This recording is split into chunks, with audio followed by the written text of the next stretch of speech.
You are now rocking with the hottest boxing podcast in the land with your host, Coach Malachi Williams. True.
For the thousands in attendance and the millions watching around the world, ladies and gentlemen, let's get ready to rumble!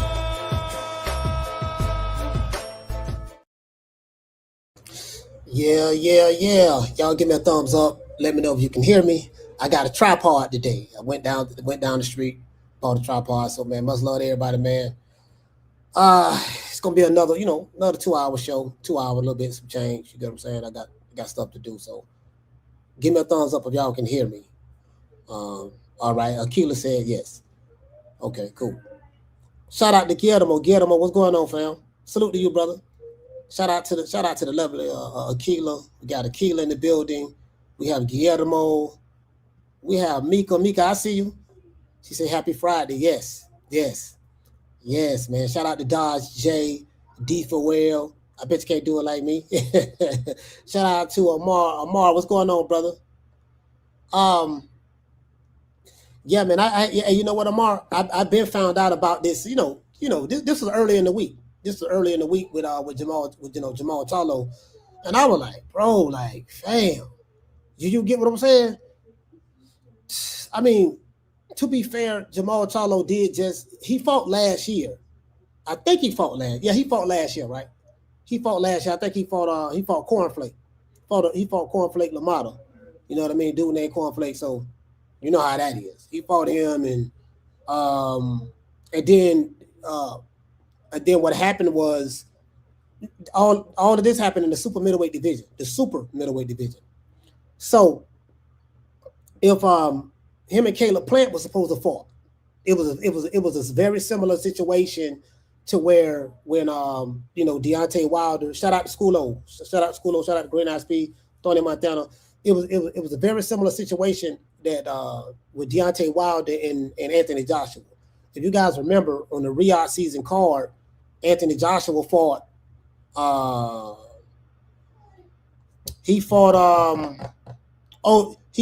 Wallin.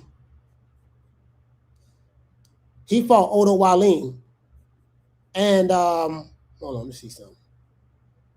Yeah, he fought Odo Wallin, and Wilder fought Joseph Parker. So it was a foregone conclusion that Wilder was going to beat Joseph Parker because he was favored in that fight. It was just a foregone conclusion, and Joshua, it was kind of like a foregone conclusion. It was kind of like a foregone conclusion with Joshua. Ty, what you doing, Ty? You all right? Yes. Come on, Ty. You let him go. You all right? What's wrong? What are you crying for? Yeah. So. It was a foregone conclusion that Joshua. No, you know what? Nah, I remember because when Joshua fought Odo Wallin, people was looking like, man, I don't know, bro. Odo Wallin, a southpaw. He got he's a lefty. You get what I'm saying? People were saying, Joshua Chinny, this and that, and people was. I remember this because it was kind of like a foregone conclusion that Wilder was going to beat. He was going to beat. What's my main man name? Joseph Parker. That was kind of like a foregone conclusion. And then, they were kind of suspicious about Joshua. Okay, well, Joshua ended up putting Odo Wallin to sleep. And then Wilder got beat 12 rounds to 0 by Joseph Parker, right? He lost. He got beat by Joseph Parker. So this fight right here with Jermall Charlo, his last fight, Jermall, he needed to win his fight against Cornflake, and he had the deal was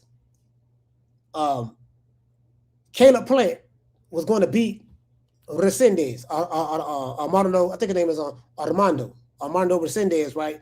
So he was going to beat him, and then, it was a foregone conclusion that Caleb Plant was going to win. Well, somebody forgot to tell Armando that he was supposed to lose. He didn't lose. He beat Caleb Plant. Almost stopped him. He almost stopped him in that fight, right? Jermall Charlo beat Cornflake. You get what I'm saying? So that kind of like messed that up. I was like, look, I still want to see that fight anyways because Caleb Plant slapped the taste out of Jermall Charlo's mouth. He slapped him. So had Caleb Plant beat Armando last year, look how it worked out. Terrence Crawford ended up beating Canelo, took all of the belts at a super middleweight, and then he retired. And, prior to that, Mauricio had stripped him of the belt because Mauricio wanted more money than what Crawford paid everybody else. He like, nah, we want more than what you paid them. And they're like, nah. You know what I mean? So he, again, the WBC belt is the Mauricio Sulaiman. That's their belt. That belt don't mean nothing no more. Don't go to talking about the past. Don't go to telling me about what Hagler had the belt. Larry Holmes. Don't go to telling me about Ali. I don't want to hear none of that stuff that Mauricio Sulaiman and his supporters use to try to galvanize the fans emotionally. You try to get us to, have an emotional attachment, to try to justify the buffoonery. Nah, we ain't doing that. We ain't doing that. The past, yesterday was yesterday. Today is the day. And the way things are today, you can't hide behind yesterday. No. Don't. I don't want to hear about no Ali. I love Ali. I don't want to hear about no Leonard. I don't want to hear about none of that. No. What's going on today? Because I can't get full off of yesterday's meal. Did you get what I'm saying? Yeah, so we ain't doing that. Shout out to Kenneth Price. Fistiana. Man, Fistiana, man. Hey, Fistiana, I thought I had to put an APB out on you. I ain't know what happened to you. Man. I thought you had got snatched up by El Chapo. I thought El Chapo had you. I was like, man, I gotta go find him, man. I think El Chapo I gotta go talk to El Chapo and negotiate her release or something. I don't even know what happened, fam. Solo Dolo, what's happening? Yeah, Fistiana been around a long time. Shout out to way before me. Shout out to Aquila, G5. So I wanted to talk about this. I wanted to talk about the subject matter as related to Jermall Charlo because I'm like, man, at this point, fam, he's supposed to have this fight, with this guy, and he ended up pulling out, and for some undisclosed reason. We know what the reason is. The reason is the boy ain't right no more. You know what I mean? He's on psychedelics. He's on psychedelics, and he just can't seem to get it right. The psychedelics is psyching him out, and he kind of like a zombie right now. You know what I mean? So, it is what it is. It is what it is, man. Man, anyways, man, before I read the opening monologue, I want to dedicate this show to the hood. I want to thank the whole hood who came out here. I love y'all. I did this for the hood. Y'all know I beat that boy. Yeah, we beat that boy. Whoever that boy is, we beat him. Anyways, Jermall Charlo's career is in freefall after latest Pullout. Is Big Charlo career over? I'm not even going to, I'm just going to say yes, for the most part. It's been over. It was over. It was over before the Cornflake Lamar fight. It was over when Caleb Plant slapped him, and he ain't want no get back. That right there, once that happened, bro, I think it's pretty much, once you get pimp slapped like that, dude slap taste out your mouth, and and then tell you to come get some, and then he call you a boy, you know, in front of everybody. You had all these dudes from Houston around you, making Houston look bad. Houston don't even claim you no more. They're like, man, that man from Louisiana, fam. I think he's from Lafayette, Louisiana. That's where they from, Lafayette, Louisiana. That's where he from. You know what I'm saying? So Houston had them adopted them because they was repping for the set. Houston had them adopted them. They was repping for the set, but then you know, Houston like, nah, man, we can't rock like that. You know, you got dudes slapping you, white boys slapping you. You know what I mean? I forget whether you're white or black. It's anybody slapping you, you ain't going to get back. That's bad enough. That's terrible. So really don't matter what ways to relate to that. But I'm just saying, like, you just got taste slapped at your mouth. You didn't have no energy to try to go at him. You know, you was walking to him peacefully after the security had them, you know, pushed him back, was pushing him. The man, you know, come on, fam. So his career was over with from that point. But then we heard that, okay, him and Caleb Plant, finalmente, finally finna fight each other. So we were like, okay, cool, that's the fight. Because, you know, I was saying over here, the fight to make is Jermall Charlo and Caleb Plant. But they didn't jump on it when it was hot. See, if they would announce that fight shortly after Caleb Plant slapped Jermall Charlo, if they would have announced it then, you see what I'm saying? If they would have announced it then, shout out to Solo Dolo, shout out to Green Eyes P, shout out to Ace Sound T. Let's see. Yeah, man. Yeah, man. You know what I mean? You know, no. Yeah.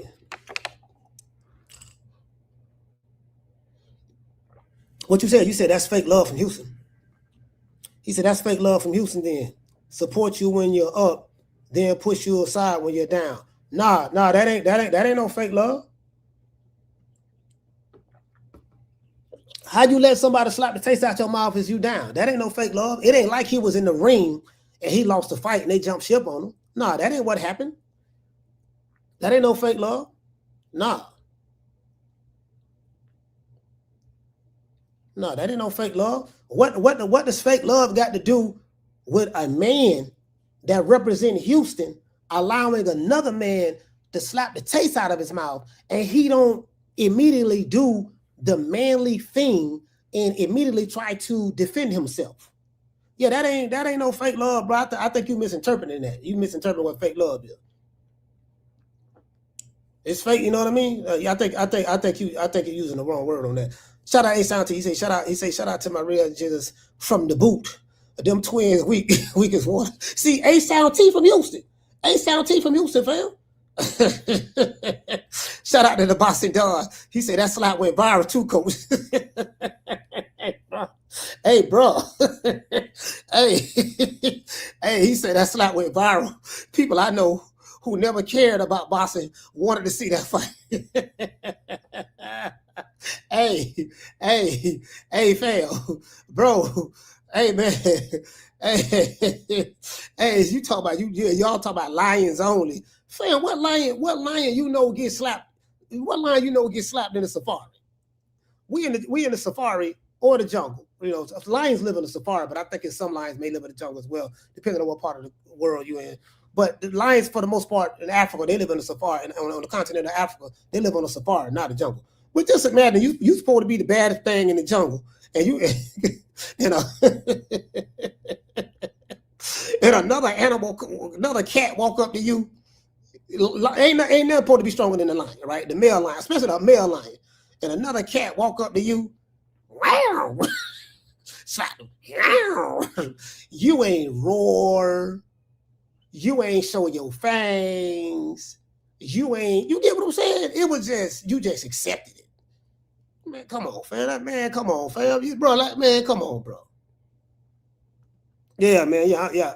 He said Plant became the man after that slap. Hey, Steph, what I'm saying, Steph, check this out, Steph. What they should have did, see, that's when the fire was hot.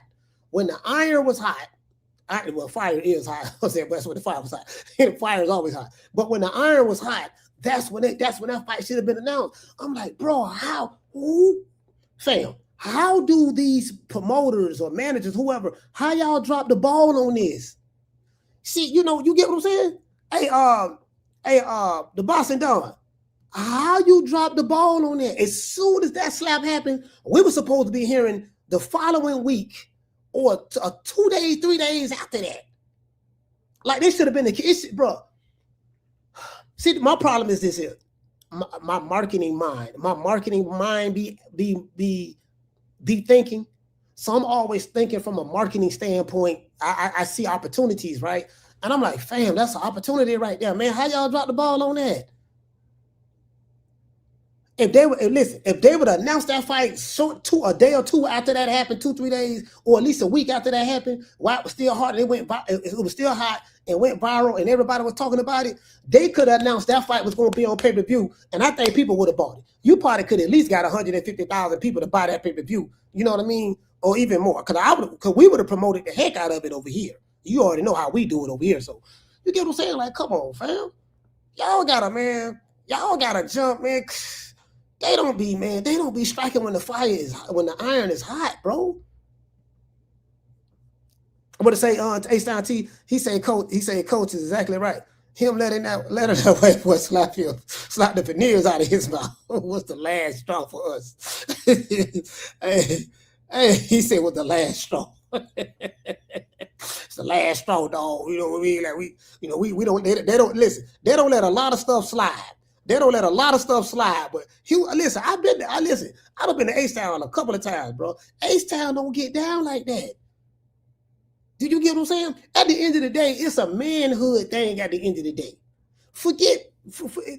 See, listen, they can forgive if you fought, as long as you fought hard, gave your all and you lost, right? They can forgive. It ain't nobody tripping on that because, wins and losses, that's a part of the game. But you getting the taste slapped out your mouth, not doing nothing. And then he called you a boy on top of that. Then he told you to come get you some. It was just him and his wife. You had 3-4 big dudes around you. One dude threw a cell phone at Caleb Plant.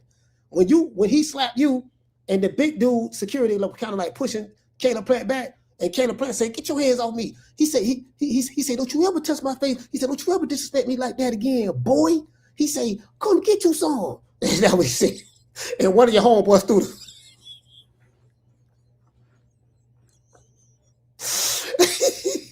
Hey, shout out to AB. Man, come on, fam. Bro, I was so hurt. Sam, bro, I almost cried when I saw that. Man, tears came in my eyes. I was so hurt. I got offended. I'm like, fam, how he like let a man slap you? Like, come, bro. So, anyway, to make a long story short, now we hit Jermall Charlo finna come back. He finna fight with Resendiz, the same dude who beat Caleb Plant. So if you come and put hands and foots on him, yeah, this the dude that beat Caleb Plant. I took care of that.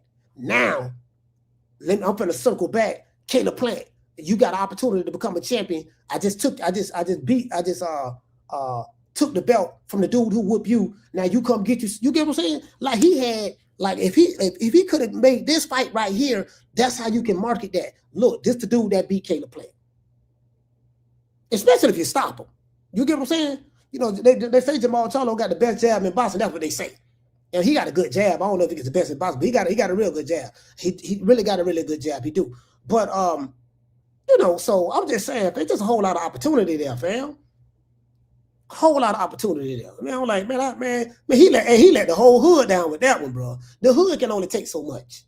You let the whole hood down with that one. So my man, shit.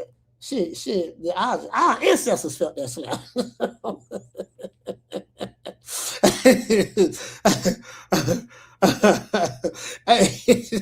Right. The ancestors looking like, man, oh, he can't be from our lineage. He got to be somewhere else. It ain't no way he took that L. Just got slapped, taser. And he called you a boy? And he told you to come get you some? And let me ask y'all a question. When that was he slapped him? Y'all look that up for me. Y'all tell me what month that was. Y'all tell me what month that was that he got slapped. Because I can't look it up. What month that was he slapped him? Anyways, according to Ring Magazine, and I quote, Armando Resendiz was closing in on a deal to defend his WBA super middleweight title against Jermall Charlo. Read my opening monologue. Who is now unavailable per source. He's unavailable. The all-Mexican title fight would take place on Cinco De Mayo, right? Cinco De Mayo weekend.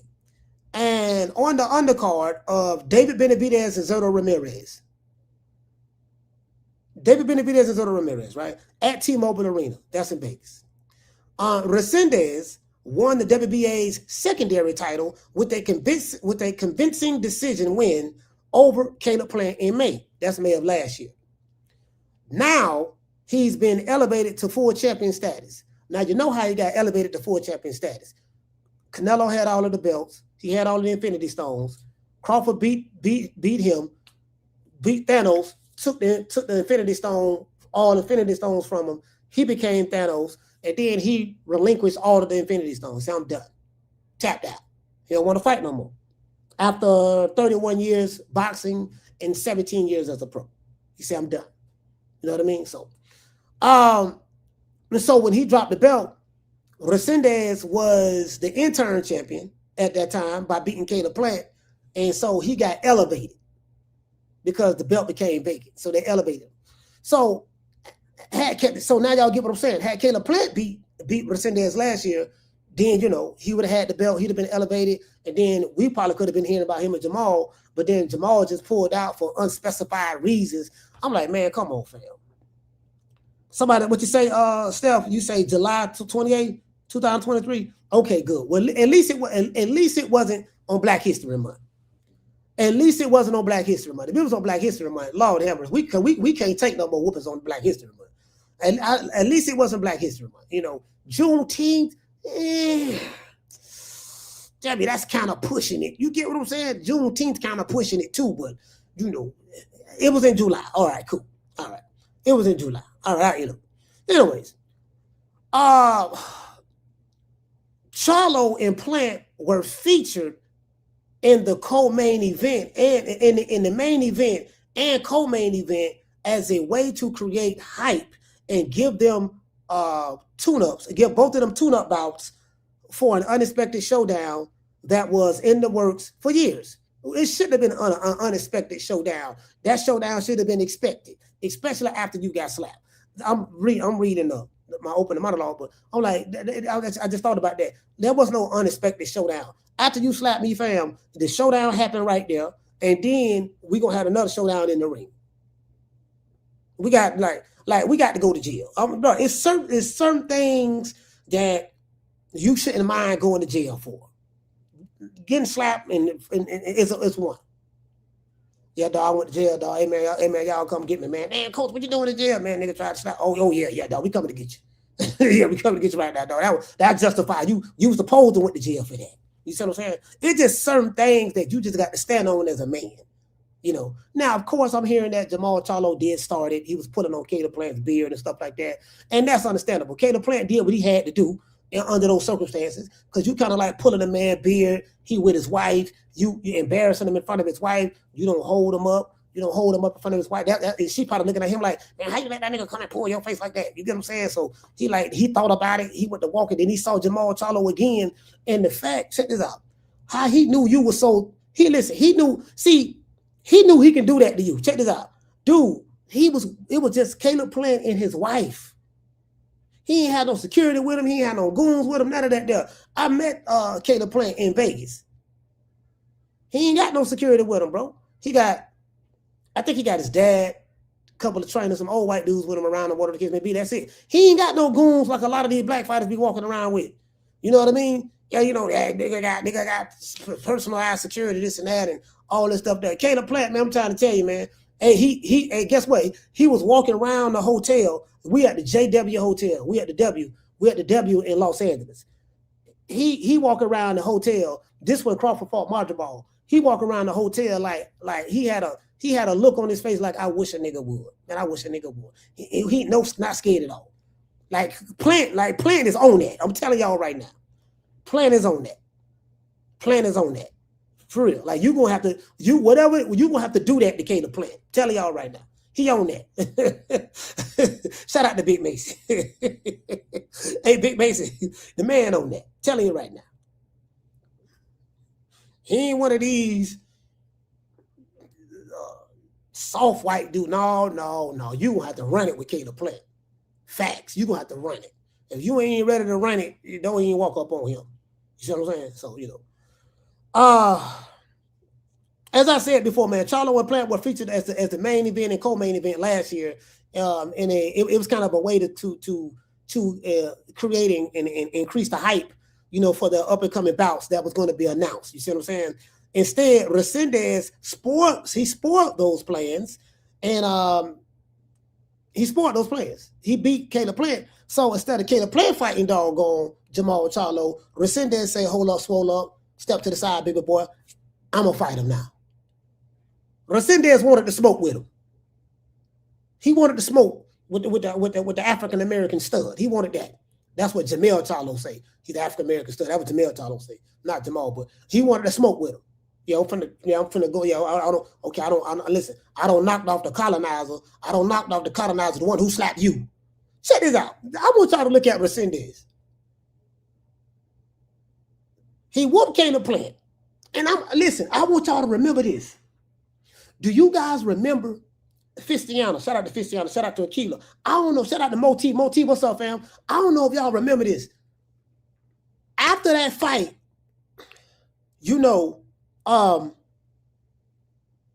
Bradman, which is Caleb Plant's trainer, was Caleb Plant's trainer. I heard Caleb Plant fired him after what he said last year. Bradman say, look, I was telling Caleb, I said, look, man, I got a bad feeling about this dude, man.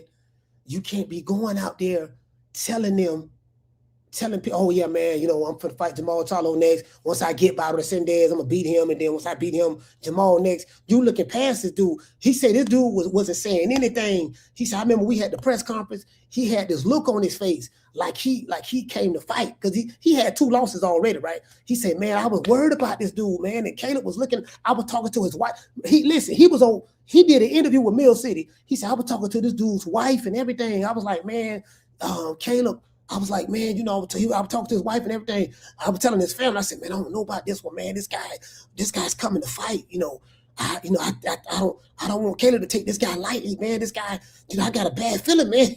You get what I'm saying? That's what Bradman was saying. Go back and listen to the interviews that Bradman said right after that fight. And he disclosed conversations that he had with Caleb Plant and his team and his trainer. Like, look, man, this dude here ain't nothing to play with, man. This dude tough. This a hell of a Mexican right here. You get what I'm saying? And he beat Caleb Plant. And then I think by Caleb Plant hearing some of the things that Bradman was saying to the public, he kind of like, I got to get rid of him. So I heard that he fired him. I heard that he ended up firing Bradman. You get what I'm saying? So, it is what it is. It is what it is. Yeah, man. I'm like, bro, listen, so check this out. So Resendiz is like, look, I don't whoop the dude who slapped you. Now I'm finna whoop you. I'm not saying that he would have beat Jermall Charlo. Jermall Charlo probably could have whooped him. I don't know. But I'm just saying, I'm saying his mentality. Resendiz is like, look, I don't whoop the dude who's supposed to fight you. So don't even worry about that belt. Now I got the belt, baby boy. I want to smoke with you now. So if Resendiz would have beat Jermall Charlo, then it's, yeah, man, nigga, I don't whoop Caleb Plant and Jermall Charlo. I whoop the dude who slapped you, and I whoop you, the one who got slapped. Do you get what I'm saying? Yeah, man. Houston don't rock like that, bro. Houston don't rock like that. Yeah. Hey, what to say, Moti? Moti say, he said, I like Bradman, but he was out of pocket. Moti, you might be right about that. I say that too. I say he was out of pocket. He was kind of out of pocket for that because you don't reveal that. You don't reveal that information. And you don't reveal that information. Like if that information, if that was something that y'all was talking about behind closed doors, you don't reveal that information. Because it's kind of like you throwing your man under the bus. You get what I'm saying? But it was funny though, I ain't gonna lie. So the Charlos, so y'all check this out. So the Charlos have been an afterthought in boxing since Al Haymon's PBC lost its deal with Showtime Sports at the end of 2023. Some say that Terrence Crawford destroyed all hopes of the PBC getting fresh money from a new network when Crawford beat the brakes off of Errol Spence. And guess what? He beat Spence and they shut down 3 months after that. Because I think I explained to y'all before, right? This is what Al Heyman wanted. This was the plan. Spence was supposed to fought Keith Thurman. Y'all been hearing that for years. Errol Spence stubbornness was like, nah, I ain't fighting no Thurman. Because he like treating Thurman the way Thurman treated him when he wanted a shot at the title. And he had to go all the way to the UK to fight Kell Brook. After Kell Brook went up in weight, lost to Triple G and came back down. And so he stood on business on that, right? So so Al Heyman like doing what? In-house fights. 99% of their fights were in-house fights. So look, you're gonna fight Keith Thurman. Then after you fight Thurman, you're gonna move up and you're gonna fight Canelo at a 164-pound catch weight. That was the plan. Had Errol Spence listened to Al Heyman, it ain't no, he wouldn't have got beat down like that from Terrence Crawford. Al Heyman wanted him to duck Crawford. Because Al was like, this dude's all wrong for you. Everybody on the PBC knew it, except the fighters. The fighters were like, oh man, Spence. Well, you know what? I think the fighters knew too, but all of them was in solidarity. We don't like Crawford. We gotta stand up against him because we with the PBC. So they were just riding with that. And then you saw how they started talking after the fact, after the whooping. You saw how they started talking. So, but Crawford messed those plans up, and then Crawford went after, he fought Majamov, and then he went after Canelo, because Canelo was supposed to fight Spence, but he messed that plans up. So he said, okay, look, I know Al Heyman wants you to fight Crawford, fight Canelo. I'm gonna whoop you, and then the dude who you supposed to go fight, I'm gonna go fight him 2 years later. I'm gonna go fight him. I'm gonna have one pit stop at 154, and then I'm gonna fight him. You get what I'm saying? And that's what happened. That's just what happened. So, as I said before, with Caleb Plant losing to Resendiz and Jermall Charlo pulling out of the fight for undisclosed reasons, some speculate that the psychedelics Jermall Charlo is allegedly addicted to, you know what I mean? Or well, he said he takes psychedelics. I ain't gotta say allegedly. The psychedelics that Jermall Charlo is addicted to are playing a big role in why Big Charlo. Hold on. What are you talking about?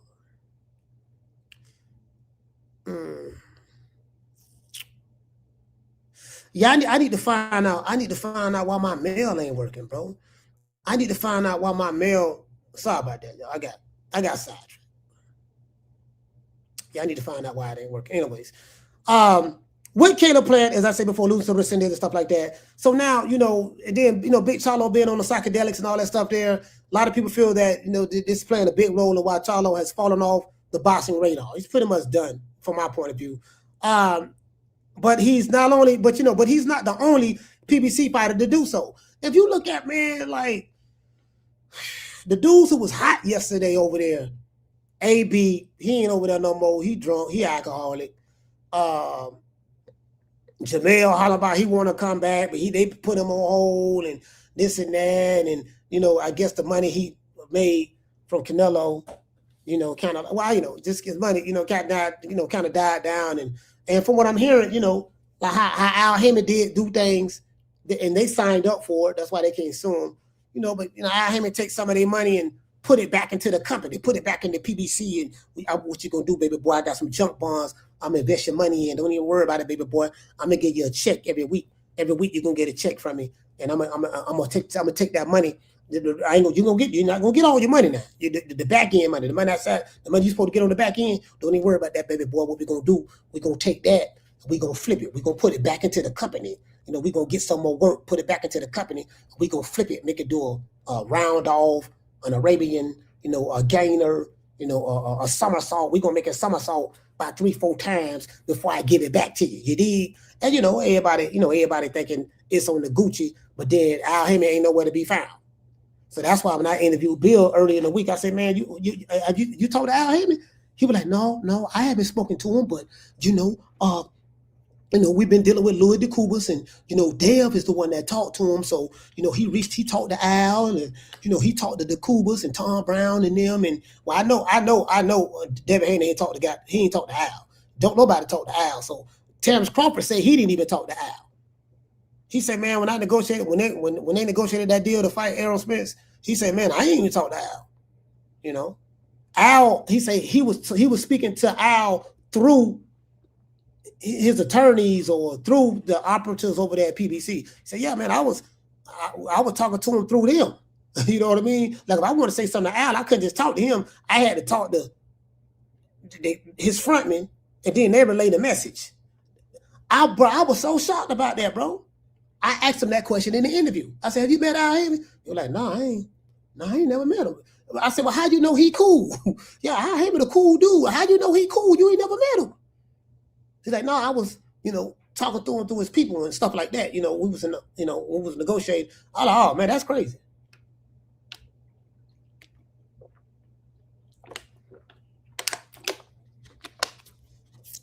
He said he never met him though. So, now if he talked to him on the phone or something, I don't know about that, but yeah, I know for a fact. He said when we were negotiating this, he said I wasn't talking to him. He had to talk through some other people. And you know what? Bill Haney pretty much reaffirmed that himself. When I had him on the show this week, he was like, well, no, I ain't spoke to Al. Now, Bill is the one that handled all the business for David Haney. He handled all the business. And he said I ain't met him or nothing like that, but shout out to Al. Bill say, I want to thank Al Haymon. Bill said, I want to thank Al Haymon. Go back and listen to the interview Monday show. I interviewed Bill Haney. I got some more. It was a long interview, but what I'm gonna do, I'm gonna drop 4 videos from that interview. I'm gonna drop 4 videos starting Sunday. I'm gonna drop 4 videos from that interview. Y'all want to hear? Man, the man thanking Al. The man, I'm talking about, man. Listen. The man thanking Al and everything. Anyways, as I said before, man, Big Charlo, y'all check this out. Big Charlo has fought a total of 4 times in 6 years. 4 times in 6 years. Big Charlo. So it's safe to say that he's done for the most part. Let's look at the comment section and see what the people have to say. So, the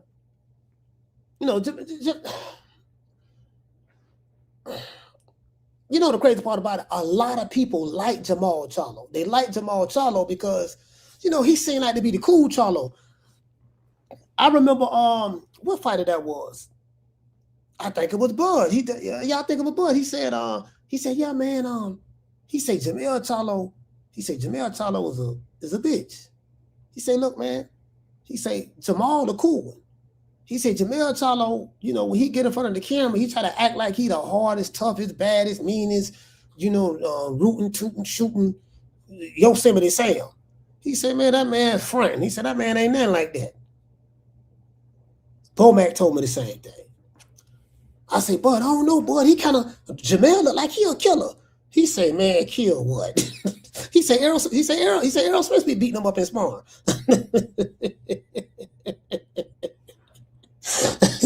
He said Errol be beating him up in sparring. So you know what I mean.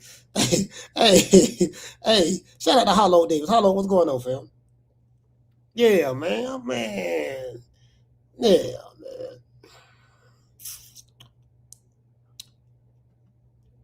He said you don't get addicted to psychedelics.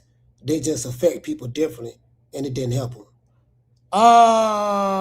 What you mean you don't get addicted to psychedelics? Psychedelic is a drug, right? People get addicted to drugs, man. You can get addicted to anything. What makes psychedelics any different? If you're taking a substance that's altering your body to take you to another space, you know what I mean? And he takes psychedelics. It ain't like he took it one time. That's what he do. He takes psychedelics. You get what I'm saying? You know what I think? Check this out. I'm going to tell you who turned them on to the psychedelics. I have no proof of this, but I honestly believe this. Mike Tyson.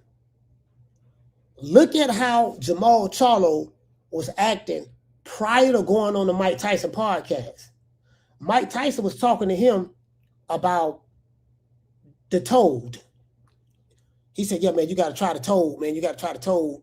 What did it say, fam? Isaiah said, he said, you can 100% become addicted to psychedelic drug. Yeah, facts. The toad, right? So the toe, he was like, yeah, you got to try the toe. That's why Mike Tyson be spaced out sometimes. He be talking, he be eating mushrooms and all that stuff there.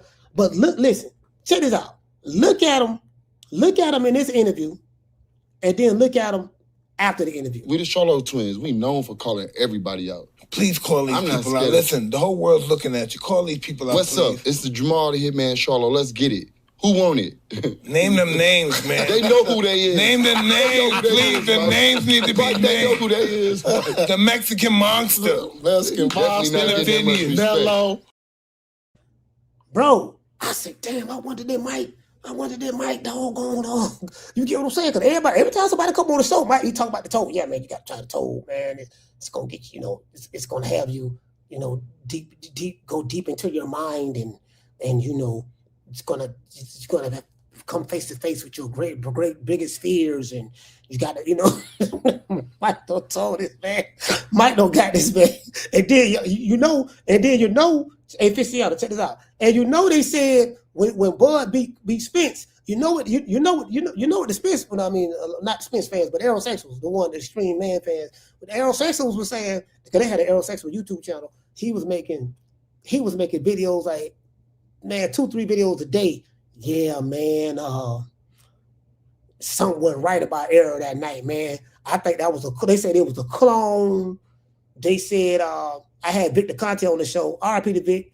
And I had Victor Conte on the show. The Victor Conte said on my show, yeah, man, what happened to Errol Spence? See, he got to Vegas the week of the fight, and he was still trying to cut weight. He was running, and the altitude is a lot higher in Nevada. He said Spence suffered from a high altitude sickness. He just made that shit up. Yeah, man, Spence had high altitude sickness. Then all of Jenna Fardy and all the other Aerosexual YouTube channels, they were like, yeah, man, Victor Conte. Now, they don't like Victor Conte. But when Victor Conte say something that they agree with, they use him they use what he say as a talking point, as a reference. Yeah, but that's what Victor said. I said, yeah, but then y'all don't like Victor Conte. So you bash him 99% of the time, but he gave you an excuse for your favorite fighter. So you take the same guy who you don't like, you take what he's saying, run with it. Come on, fam. Come on, fam. You get what I'm saying? So but they were saying that Spence ate some edibles. Yeah, he got some edibles from Mike Tyson. Y'all remember the edibles he gave him? They say Tyson gave Spence some edibles. Then they said his baby mama gave him something that made him sleepy in the back. So what I'm saying, now Spence ain't say none of this. Shout out to Spence, man. Much love to Errol Spence, man. But what I'm saying is, I ain't trying to blame Mike Tyson because he a grown man. A grown man can't make you do what you don't want to do. At the end of the day, I do believe in accountability. So can't nobody make you do nothing you don't want to do unless they got you by force. They got you by force, that's something totally different. You get what I'm saying? But outside of force, if someone is making a suggestion or whatever the case may be, can't nobody make you do what you don't want to do. So, I'm thinking Mike, so I'm blaming Mike for this. I think he went on Mike podcast. Mike put him up on the psychedelics. He ain't been the same since. That's all I'm saying. He ain't been the same since A-Sound T. And what they say, A-Sound, he said it's funny how something be off with these dudes once Bud watch them. You got all these excuses. Hey, hold on. A-Sound T. Boy, I got something for you. Boy.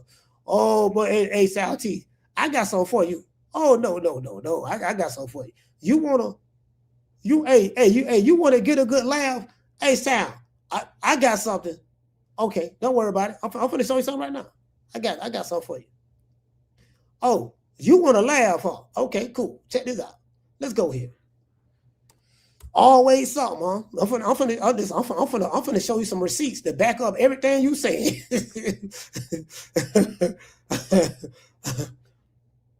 Yeah, man. I don't know, boy. I don't like the. Oh, boy, they look like they hungry. Boy, they look hungry. I want to show you something. Fam. Hold on. Let me go ahead and share this right quick. Then we'll get to what I'm talking about. The hell? Why am I going through this? Get this shit out the way. Get this shit out right there, man, and yeah, shut that. Get up out of here, shit. Shit keep jumping up, down. I got something to keep popping up on my screen, dog. Getting on my damn nerve. Anyway.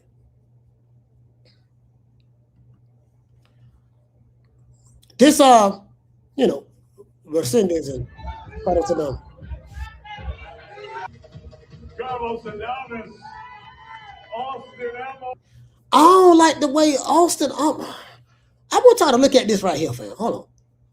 I probably looking too much into it because these dudes had to cut weight too. So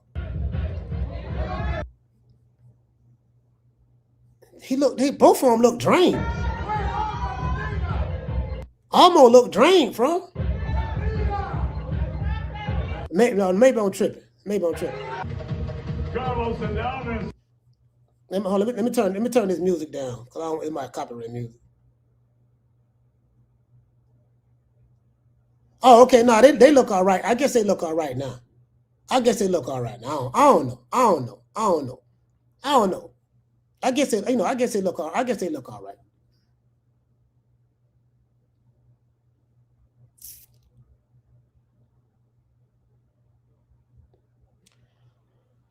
He said, Coach, they just shut down Greg Hackett channel. Yeah, I spoke to Greg Hackett already. I know what that's about.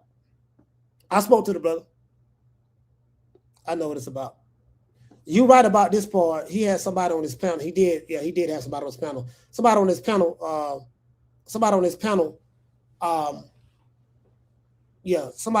man. See, this why I don't be dropping them links. I'm not gonna drop no link. I'm gonna tell you why. The reason why you don't drop no link, bro, because you don't know what you're gonna get. I've been doing this long enough to know better. Back then, like if you drop a link, you got grown men, they will expose themselves or show some corn. Just replace the letter C with the 16th letter in the alphabet. They'll show corn on there and then against YouTube violate, rules and regulations, and they'll shut your channel down like that. You know what I mean? So yeah, they'll shut your channel down like that. So that's why I don't, I ain't dropping no links. I'm solo dolo. I ain't gonna do no panels because I can't control what the next person gonna do. Do you get what I'm saying? If I do a panel, it's gonna be people who I know in the family, people who I know that's in the family that I know that's gonna. And then sometimes you'll have a dude create an account and use your avatar look just like you. And if you don't know that, if you thinking it's somebody in your chat who you rock with, and you click on it and let them on, and then you let them on, then it be something else. So they do that all the time, bro. That's why I don't do panels. I don't do panels. Yeah, I don't do panels. Cause I remember. I'm trying to think. Hold on. And what you say? He say what you say. That was the 360p 25, throwing them off at first. Oh, okay. What it say? He said you just told Bill Haney that the other day too. Oh yeah. Hey, the Boston Podcast menu. Yes, sir. I told Bill Haney that. Bill Haney was like, yeah, man, drop the link, let him come on. Nah, I ain't doing that. I told him that. I was like, nah, I ain't doing that. Because I know what these dudes be doing. Bro, they tried to get me like that. Because I used to look at Ring IQ. They did his panel like that. All the free smoke panels, you had Black and Brown, Major Key Boxing. You had Moni Brown. You had H Money. Anything free smoke, they attract all of the weirdos. This is what was going on at this time, right? Grown men, you let them on the panel, stranger, to debate or free smoke or whatever, and they go to flashing and doing stuff. You get what I'm saying? So, nah. So that's what, if I'm not mistaken, I think that's what got the brother channel shut down. And I don't like that, man, because, Greg, I mean, that's gonna be a learning lesson for my brother. I don't like that for him. You know what I mean? Because I like hearing his voice out there on boxing. I like hearing his voice out there. So but it's a learning lesson for him. But he can't have nobody else on the panel like that. That's why I don't do that. No, I'm good. You know what I mean? Shout out to Fissiana. See, Fissiana been around a long time. She'll tell you. She said, yeah, people would do that for real. I mean, grown men and women would do that crazy stuff. I ain't never seen no women do it though. Fistiana, I've never seen women do it. It's just always been. Do you get what I'm saying? I've never seen the women do it. But anyways, we finna get to the show because I want to show H-Town T something. Before we get into the show, one more again, I want to dedicate this show to them. I want to thank the whole hood who came out here. I love y'all. I did this for the hood. Y'all know I beat that boy. And since today is Friday, you know, we normally know this day used to be called Tenderoni Fridays, but I want to give a shout out to the Tenderonis, the PYTs, the Honey Dips, and the Bunnies. See your eyes shine, she's my snow bunny, please. In the winter lights, so she's my sweet dust of cream. Talk to my nose, this lover's got it so raw. Make you move, stepping out, from out of control. Snow bunny, moving on the bar. Everything's so right. Got that smooth, so feel. No, that's next to the law. With my snow bunny love. We're party about the night. See your eyes shine. She's my snow bunny, please. In the winter light, so she's my sweet dust of cream. Talk to my nose, this lover's got it so raw. Make you move, stepping out, from out of control. Snow bunny, moving on the bar. Everything's so right. Got that smooth, so feel. No, that's next to the law. With my snow bunny love. We're party about the night. See your eyes shine. She's my snow bunny, please. In the winter lights, so she's my sweet dust of cream. Talk to my nose, this lover's got it so raw. Make you move, stepping out, from out of control. Snow bunny, moving on the bar. Everything's so right. Got that smooth, so feel. No, that's next to the law. With my snow bunny love. We're party about the night. See your eyes shine. Yeah, man, we going platinum, man. Shout out to the face of Baltimore.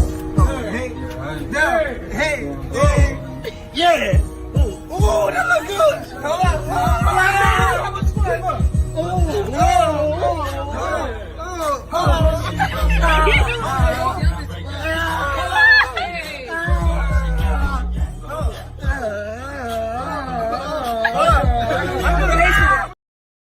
Hey, get up my face.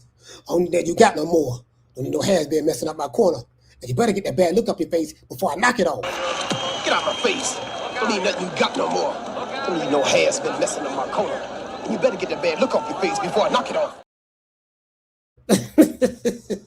You pulling up. See, listen, this what I'm talking about. This is how I want you pulling up just like this here, dog, but you got to mean it. See, Clubber Lane meant it. I know you say it was just a movie, but no, you had real life fighters in real life doing that. Like, it was fighters who meant it. You see what I'm saying? They said it with their chest. You know what I mean? And they got it on. Shout out to my sponsor, man, IT Bail Bonds. Sitting in any kind of jail right now for child support, driving on a suspended license, or a missed court date? Don't even trip. I made one phone call to IT Bail Bonds, and they had me out the same day. No judgment, no games, just real people who move fast. If you or a loved one is locked up in the city of Tampa, call IT Bail Bonds at 813-231-2663. IT Bail Bonds is located at 6201 East Hillsborough Avenue, Tampa, Florida, 33610. IT Bail Bonds. When freedom is on the line, call IT. And to all of the beautiful ladies out there, I do understand that, times are hard right now. Gas done went up, some things I want to say I can't say because of, politics, and I know what to say on YouTube and what not to say, you know what I mean? So it is what it is. But for all the ladies out there, I just want to let you know, you do have options. And by the way, ladies, and I'm telling you the God's honest truth. By the way, ladies, I'm telling you the God's honest truth. By the way, ladies, I'm telling you the God's honest truth. I had a dream, and spirit confirmed to me in the dream that I'm supposed to have 2 wives. And since it came to me in my dream, it is official and it is authentic. It was approved by the heavens. They will not be the same complexion, because I don't want to be accused of being a light-skinned supremacist or a dark-skinned supremacist. You see what I'm saying? We don't. So I just want to let y'all know that that's a special PSA message from King Kong Consciousness, the Prince of Pan-Africanism, Dr. Umar Johnson, North Philadelphia's very own. So I just want to let y'all know, just have hope. You got Dr. Umar right there. He there. You know what I mean? So if you need him, he there for you. You feel me? Anyway.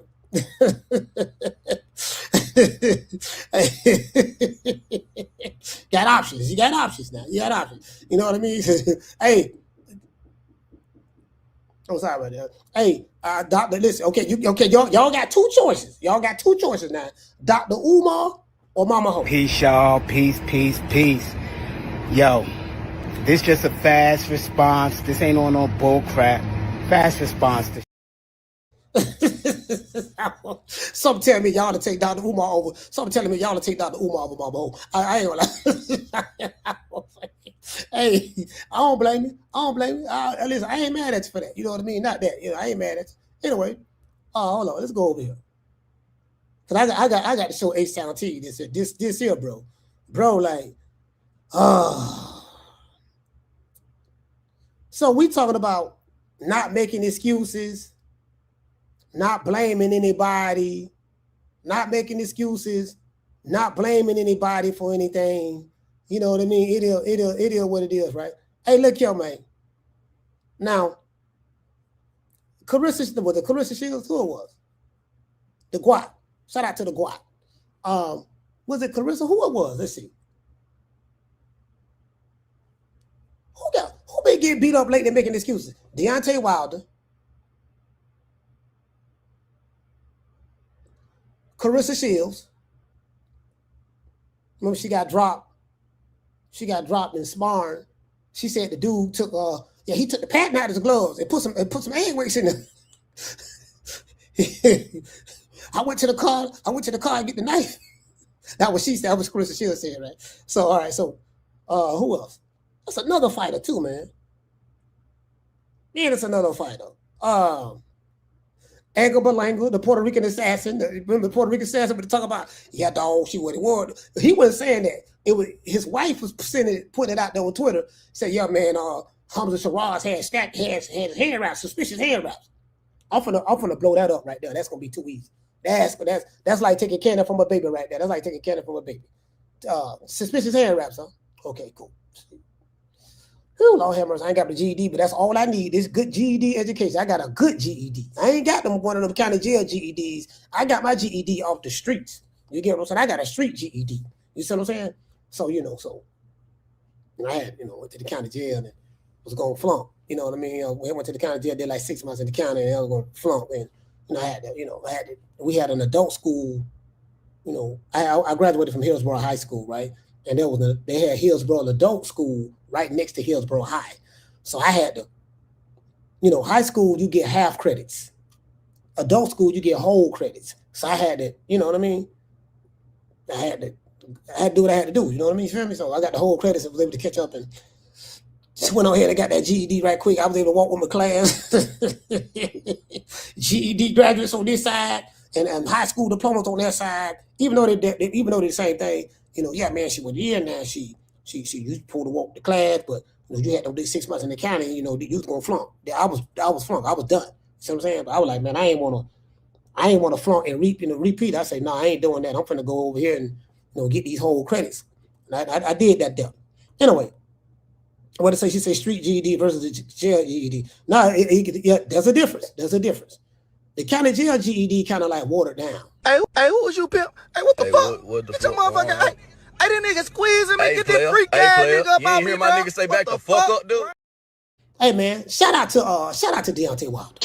Don't ever forget, when I found you was strung out on coke. When I found you was like a big house contemplating about killing yourself. So don't you ever forget who brought you to big time box. I drugged you back. I brought you back. I provided food and put food on your table for your family to eat. And I'm doing it for the second time. So don't you ever forget that.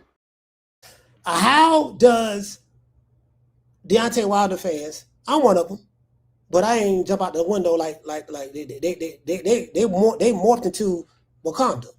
How does members of Zamunda and Wakanda blame racism on why Wilder got beat by Tyson Fury?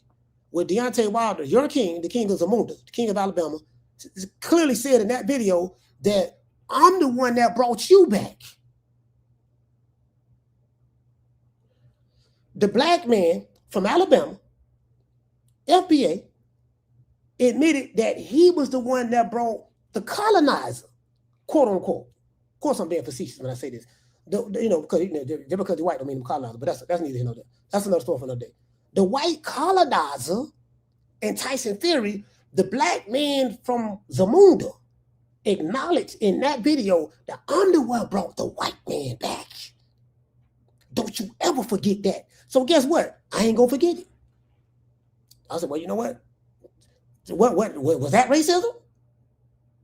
I'm just saying, B. Now, I am the #1 contender. I'm tired of James the Poodle, Grim Reaper, whatever you want to call himself, ducking me.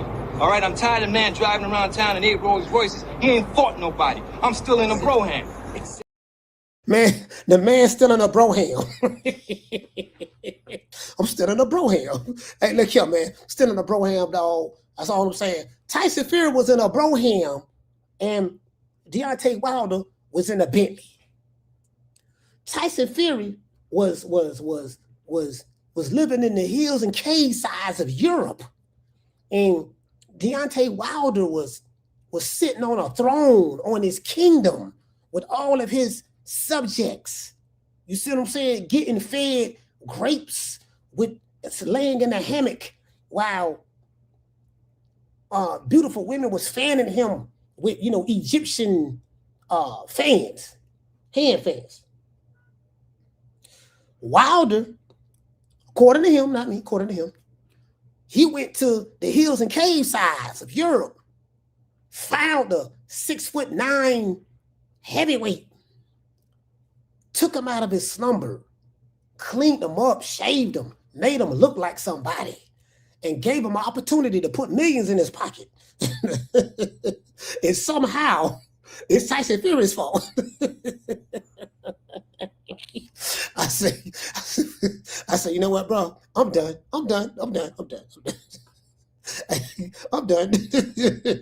You got it, dog. You got it. Y'all got it. I'm done. All I could do is pray for you at this point. And I want you to hold on to God's unchanging hand, because he helped Joshua fight the battle of Jericho. Yes. He helped Daniel get out the lion's den. He helped Gilligan get off the island. Lord. Gilligan was on the island.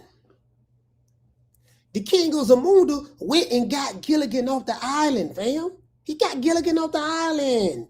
Yes. Make it last. Make it last forever. Don't let I love me.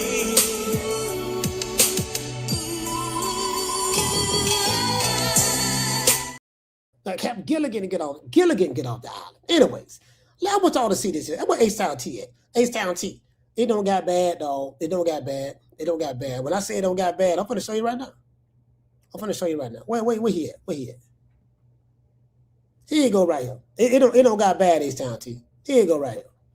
My favorite Puerto Rican fighter of the modern day era. This dude right here, Edgar Blanco. And I was like, yo, how does this, how can this just happen like this, And it was a lot of things that, that came about that people started doing their research, and, about, the suspicious hand wraps and stuff with the guy. And it's a lot of weird things, how my face swelled up. So a lot on my right side, my face was swollen. Like I got hit by a pipe, and the left side of my face was like super duper normal. And that was the same hand wrap he left. Like it was a lot. And I was like in a limbo. I went into a bad depression. After? Yeah. I wasn't right mentally. I know for sure I wasn't right. Hey, Sal T. Hold on. I'm gonna let you hear this one more time, fam. I'm gonna let you hear this one more time.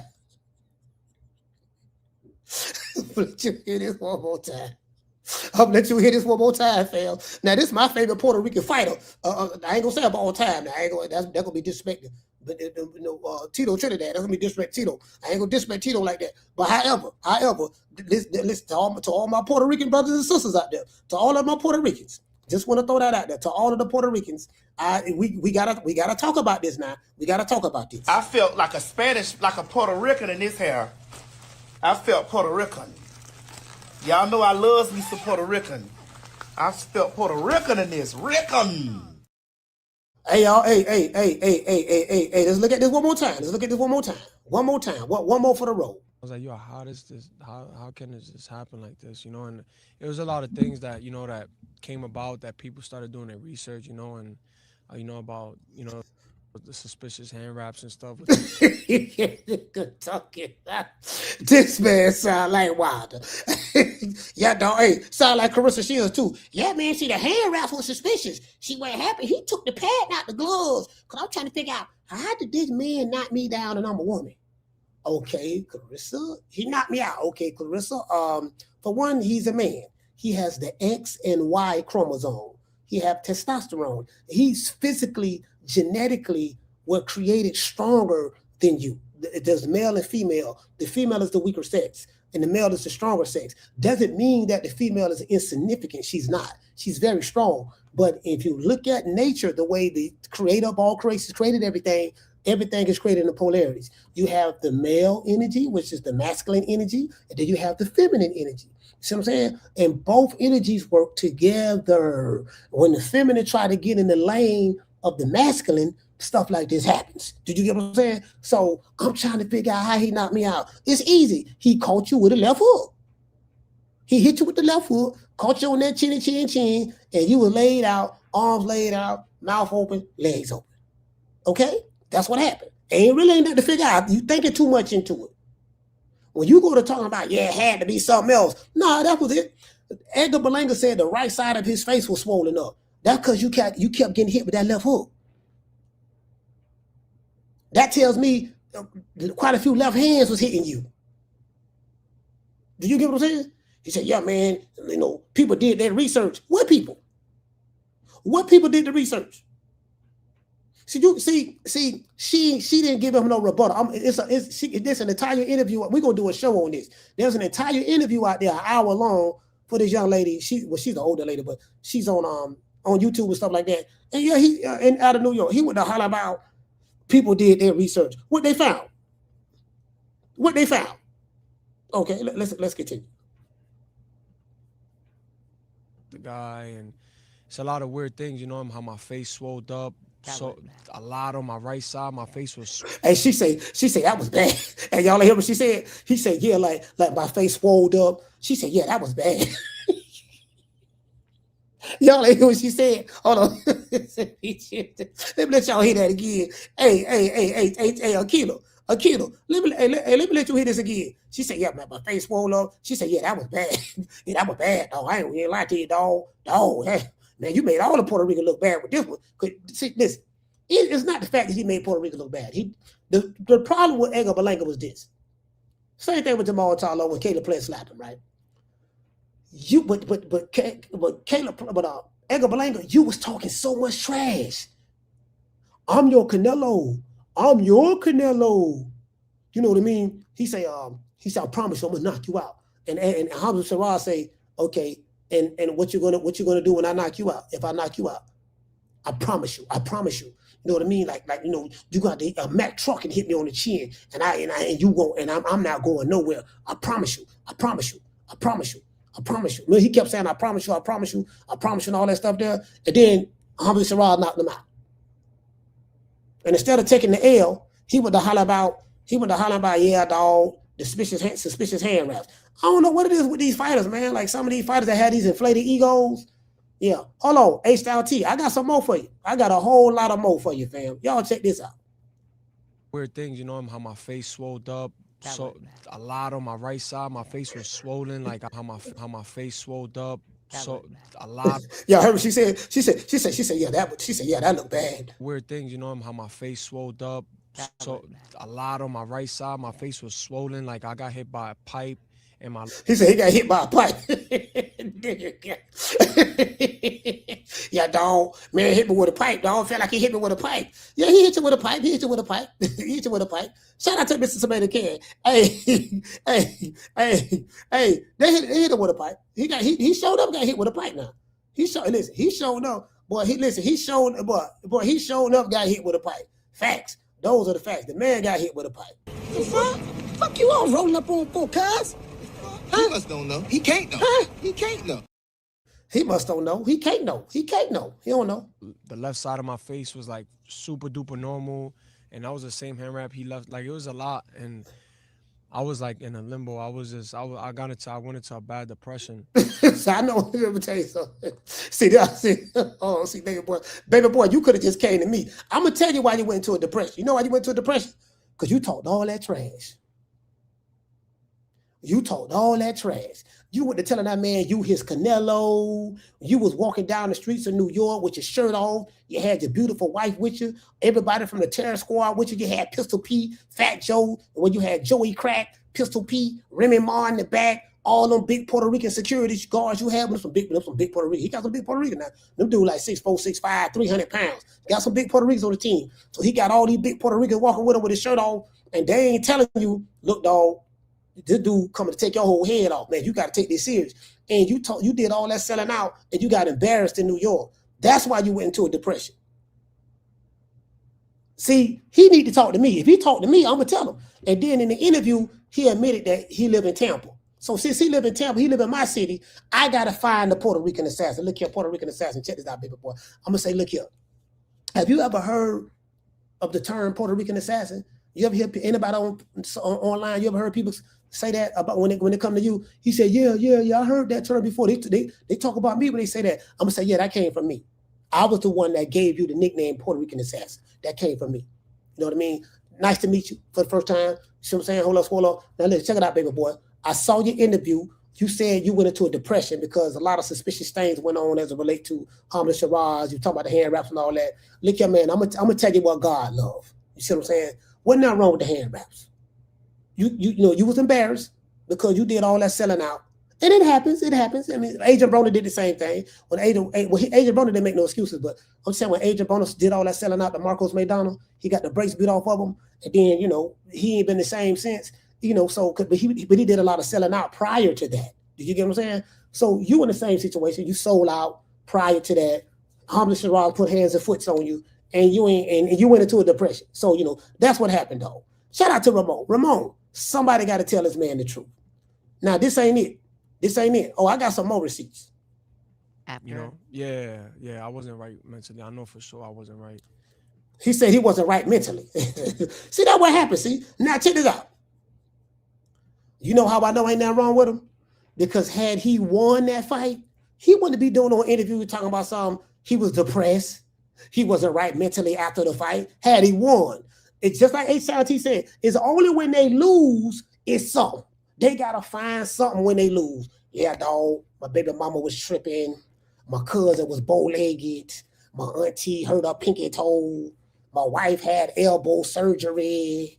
My kids stayed up all night. The night before the fight, I couldn't sleep. You know, my cousin just got locked up for trafficking. El Chapo wrote me a letter the other day. You know what I mean? They got all these excuses, bro. I'm like, nah, fam, that ain't what happened, bro. What happened was this. You went on here and you got caught slipping. And Armando Resendiz put hands and foots on you. And now you're trying to find excuses. But when you are put in a certain position, he should be he's able to, like me. You know, when I was in a position, I can pick and choose who I want to. Because I earned that right. I want to tell the fatherless young lady, her name is Honey Jermall. Honey Jermall, right? Y'all look her up, right? Here go Edgar Berlanga right here. Edgar Berlanga went to talk about, hello, boy, this man right here, man. Come on, fam. The Puerto Rican assassin, boy, letting the whole hood down. You know, bodegas don't even want him to come to the spot no more. So now everything is personal now for me. Now I'm not playing with them. So they talk about knockouts, comebacks, and meme revenge. So what happened was Edgar Berlanga, they made a meme out of him. Remember, he was walking down New York. I got 100 guns, 100 clubs. Nigga, I'm from New York. He playing Ja Rule in the bag. He from New York. You get what I'm saying? Come on, fam. Remy Ma and Fat Joe walked them to the ring. Remy Ma looked like she couldn't hear the music. Fact, they walked them to the ring. All them beautiful Puerto Ricans out there. Had all the Puerto Ricans out there. They left Puerto Rico, came in New York. No, they got a lot of Puerto Ricans in New York already. So you had all the Puerto Ricans in New York already. Then the other Puerto Ricans who left the island and come over there to see, you know what I mean, their favorite Puerto Rican fighter of the modern day era, and he got knocked out. You see what I'm saying? So that's what it was. Man, it ain't been the same since. Hold on. Where is that? Hold on. Where is that? I'm trying to. Why we ain't? Hold on. And it froze up on me? Oh, my bad. I'm tripping.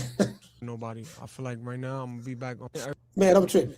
So now everything is just everything is personal now for me. Now I'm not playing with nobody. I feel like right now I'm gonna be back on my. You remember when I was knocking everybody out in the first round with that aggression, with that killer instinct, killer.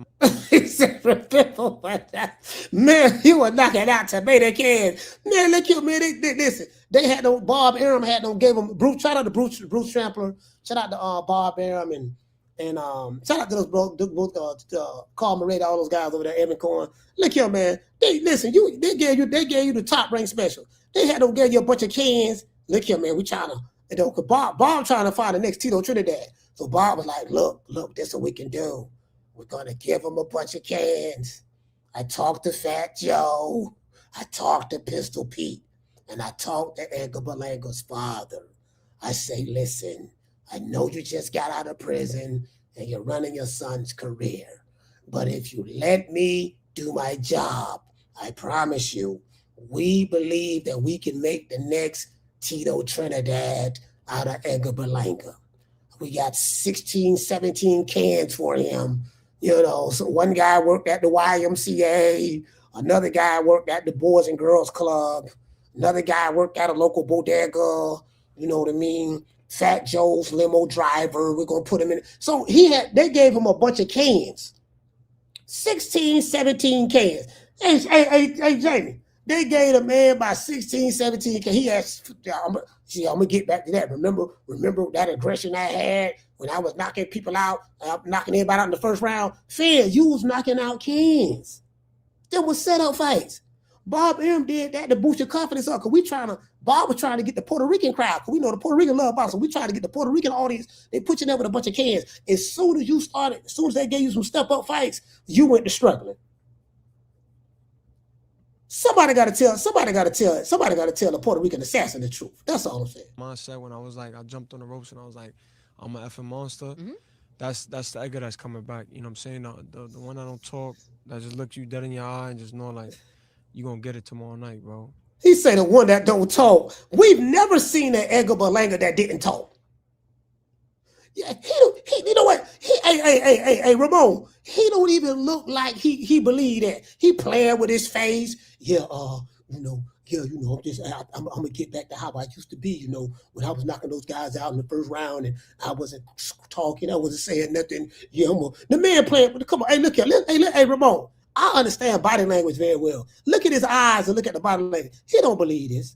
So now everything is personal now for me. Now I'm not playing with nobody. I feel like right now I'm gonna be back on my. You remember when I was knocking everybody out in the first round with that aggression, with that killer instinct, killer mindset. When I was like, I jumped on the ropes and I was like, I'm an effing monster.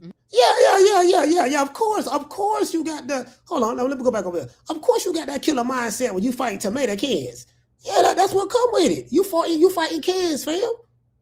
So now everything is personal now for me. Now I'm not playing with nobody. I feel like right now I'm gonna be back on my. You remember when I was knocking everybody out in the first round with that aggression, with that killer instinct, killer mindset. When I was like, I jumped on the ropes and I was like, I'm an effing monster. Mm-hmm.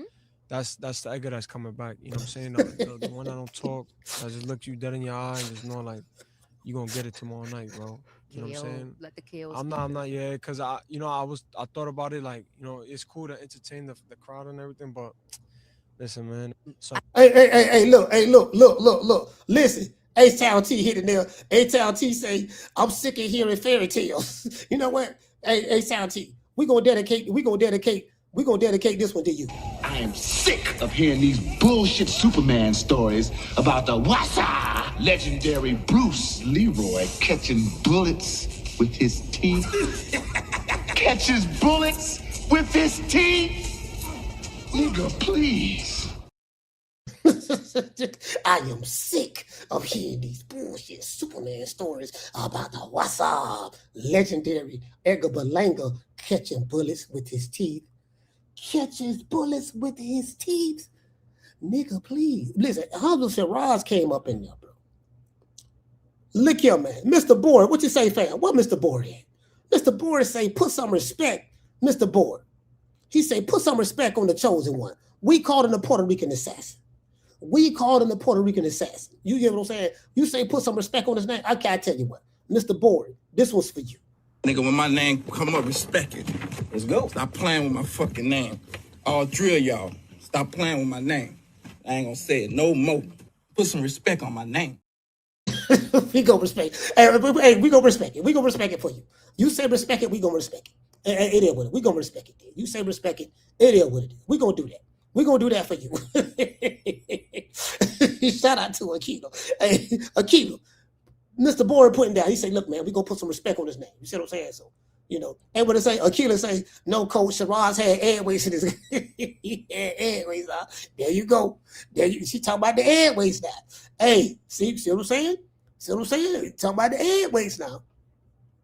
So Edgar Berlanga said he gonna get back to the old him. Well, in order for you to get back to the old you got to get back to fighting them cans. See, you got to go back to fighting cans. You see what I'm saying? You know, anything outside of a can, bro, the old you is over with. Hold on. Let's see what Edgar talking about. Okay, hold on. Let's see what's up. Hold on. I heard Berlanga was supposed to be the one, like the main, like one of the main characters in Creed 3. They're gonna be like, yeah.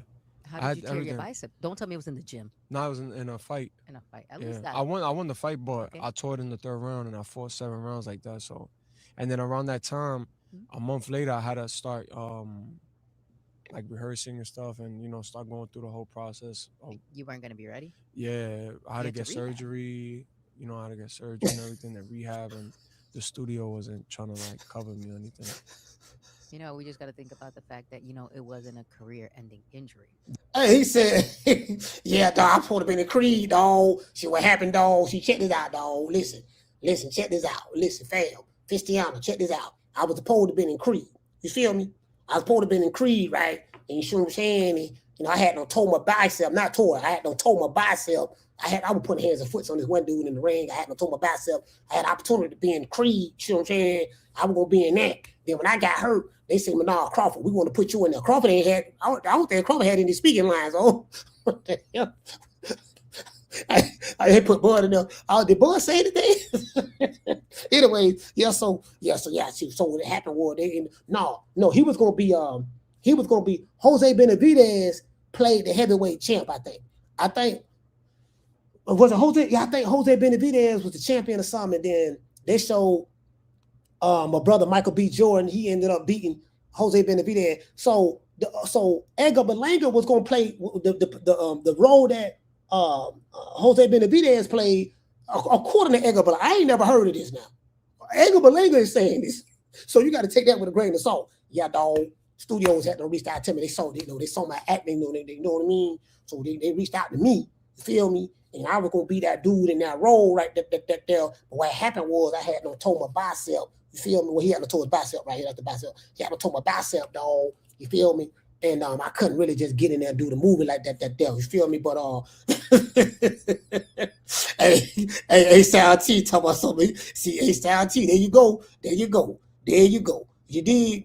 I am sick of hearing these bullshit Superman stories about the Wassa legendary Bruce Leroy catching bullets with his teeth. Catches bullets with his teeth? Nigga, please. Hey, you know what? You know what y'all didn't notice? You know what y'all didn't notice in that clip? Bruce Leroy eating popcorn with chopsticks.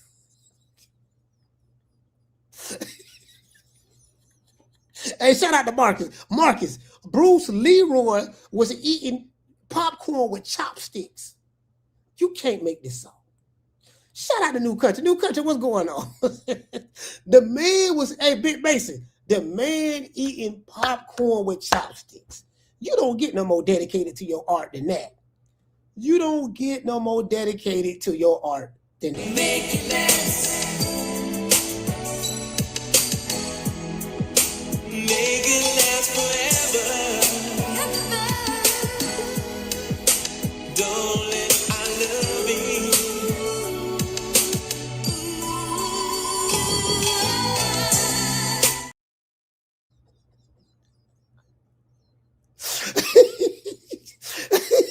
Let me tell you something, man. How you get caught on video? Fail. How you get caught on video? Booger, shout out to Booger Ray Leonard. How you get caught on video? Rubbing Floyd down in between rounds, right? But you look like you was too happy while you was doing it. You was smiling. You had that look that Remy Martin. Now you had that look that Clarissa Shields give Pat Poose. You know how Clarissa Shields look at Pat Poose. You were looking at Floyd like that. You looking at Floyd the way Clarissa look at Pat Poose. You with the biting your bottom lip, lowering the gaze of your eyes with a little smile on your face. How you get caught on video doing that, fam? I ain't never seen no dude. Could dude be trying to, rubbing the champ shoulder and stuff. Hey, look here, man. You got to tighten up, man. Come on. You got to tighten up. Look, man. Look, listen, man. This was going on. Buddy had no culture with a jab a couple of times, had to wobble you a little bit. You got to snap that. You supposed to be, you know what I mean? The lead trainer talking, Roger talking, but you supposed to be like aggressive with it. He was doing it all slow, rubbing the man. Looked like he was enjoying it too much. That's all I'm saying. Look like he was enjoying it too much. You sound like a bitch. Bitch. Man, I ain't worried about jail. Shit, man, I don't give a damn about going to jail. You can take me to jail. Take me to jail? Shit, lock me up. Lock me up. Throw away the kid. Throw away the kid. All right. Hey, listen what the Puerto Rican assassin got to say. Yeah, for sure. Roles are gonna come and go. Your career, now that's forever. Yeah. So, 1,000%. I'm blessed, and I feel like I was, I was crying, because I was trying to speed up recovery, I was begging y'all. Michael B would call me like, yo, I'm trying to talk to them, man. Like, I'm trying, bro. I want you on this film with me, bro. And I'm like, please, man, I'll sign a contract that if it tears again, bro, like I'm not suing nobody. I'm not suing them. Like, that's good, man. And he was like, oh, let me call you back. And he'll call. He tried, yeah. But those people are they're powerful, and they don't. He told me, yo, they don't care if it's me, if it's the Rock, Kevin Hart. He was like, bro, they don't care. Like, it's a film, and there's millions of dollars. They're like, so we he's can't like, take the risk. Hey, this is my first time hearing about this here, man. Hey, we need somebody on the front line to confirm this. Because some telling me Edgar Berlanga capping. Hey, shout out to New Country. Hey, some telling me Edgar Berlanga capping. Why we ain't never heard about it? We ain't never heard nothing about this till he said. Again, I don't want to throw anybody under the bus. I don't want to throw nobody under the bus. You see what I'm saying? So anyways, hey, Sound T, Aquila, where Aquila at? I got one for you. I got one. Where Jamie at? Jamie, I got one for you. Shout out to all the Puerto Ricans out there. I got one for you right here. Oh, it is, yeah, because I know the song is good.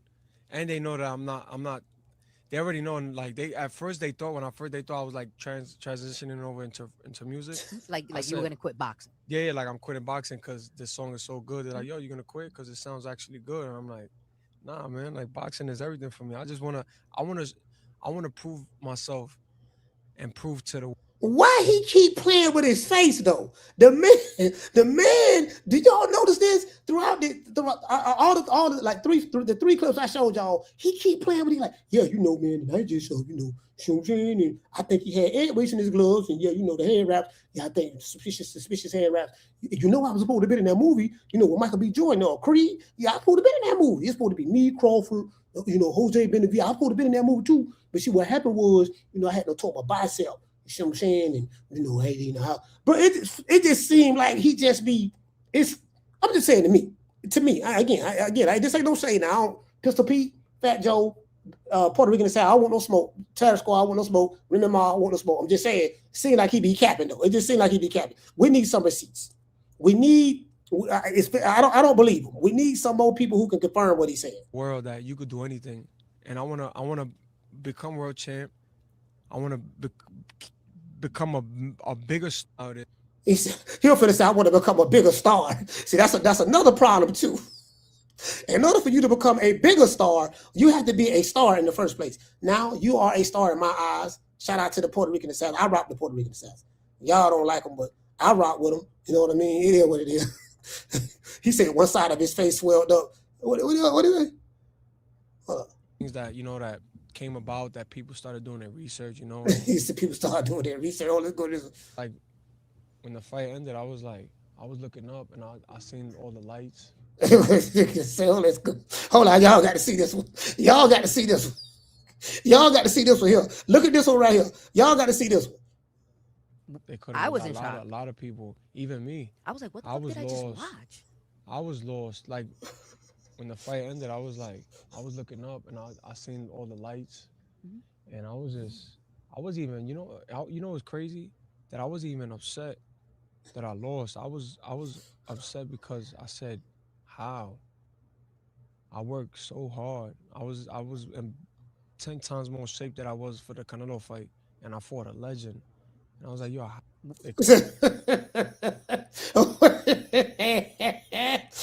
I'm like, man, how me? I was in New York. And remember Ma was out there watching? My wife was out there watching. My son, my dad, and all the Puerto Ricans from the island and from the Bronx and from Brooklyn. Pistol Pete was there. Fat Joe was there. The entire Terror Squad was there. I'm like, how did I lose? Bro, he tried to figure out how he lost. He said, how? I looked up. I was looking at the light. Nigga, you had got knocked out, fam. You got knocked out, fam. That what happened, bro. I did. That what happened. I did. It happened, bro. It happened. It happened. Don't worry about it, fam. Don't happen. It happened. I was in shock. A lot of people. Hey, she said she was in shock. Shit, I was in shock too. Listen, all the Puerto Ricans was in shock. All the Puerto Ricans. I'm talking about, I don't know about all Puerto Ricans, but probably about everybody on the Terror Squad was shocked. They couldn't believe it. I was like, man, if you go back and listen to when that fight came up, I was like, man, I don't know about this. I said, man, Honda Shiraz, man. Oh, man, I don't know, man. Edgar Blanca talking all this gangster stuff, man. Honda Shiraz can crack. You see what I'm saying? I was like, man, I don't know about, yeah, man, he was just, it is what it is. Even me. I was like, what the fuck? He said he was shocked too. What did I just watch? I was lost. Like when the fight ended, I was looking up and I seen all the lights. And I was even, what's crazy? That I wasn't even upset that I lost. I was upset because I said, how? I worked so hard. I was in 10 times more shape than I was for the Canelo fight, and I fought a legend. He said, and I fought a legend. This motherfucker don't got. Yeah, I fought a legend, dog. See? I fought a legend, dog. And I was, how he was able to do that? It had to be the hand wraps, dog. This hand wraps was suspicious, dog. I went 12 rounds with Canelo. Dog. It had to be that, dog. That's all I'm saying, fam. How I go 12 rounds with Canelo, and Canelo hit 20 times harder than Hamza Shiraz. How, fam? You get what I'm saying? The man with the, matter of fact, he said he want to know how. Let's see.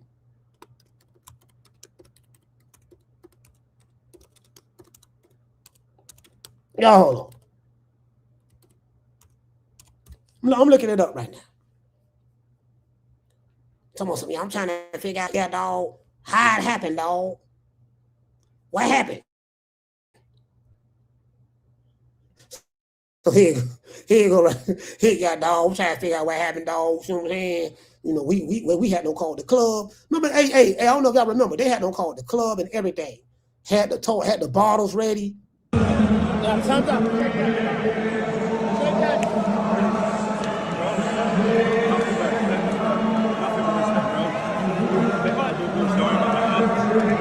Pat him on top of the head like a little boy. He said the right side of his face was real swollen. The right side of his face didn't look that bad. It didn't look that bad. You get what I'm saying? The right side of his face didn't look that bad like that, like he was saying it was. It didn't look that bad, fam. To be honest, you get what I'm saying? It didn't look as bad as he was saying. He making it seem like he looked like he had mothballs in his mouth. So, y'all remember this? Hey, Akilo, you remember this? Hold on, here you go. Hold on. Y'all know me now. I got the receipts now. Come on. No, we ain't finna do this. Boy, you're not knocking me. I promise. Y'all remember this? Then he say he was shocked. See, this why he was shocked. Y'all want to know why he was shocked? This why he was shocked. He was shocked right here. My chin, yo, bro, I could truck to hit me in my chin, bro. You're not knocking me. I promise you. I promise. See, that's how he did it. See, he said he don't understand. I don't know what happened, dog. Like, what happened? That's what happened, fam. That's what happened. That's what happened right there. So I just had to pull that up because, just in case you don't know, I'll just show it to him. Say, look, this what happened, dog. He had no culture with that right cross, right? Then he came back to the left hook. You see what I'm saying? Then then you went to clapping, you went to doing your hands. He went to doing his hand. I don't know where you got this from, but you went to banging the gloves together like this here. You always doing this. I don't know what that's for, right? They made a meme. Hey, hold on, matter of fact, y'all want to see the meme they made? They made a meme. Y'all remember this? Hey, Schoolo, you remember this right here? Schoolo, check this out. I know y'all remember this one. Oh,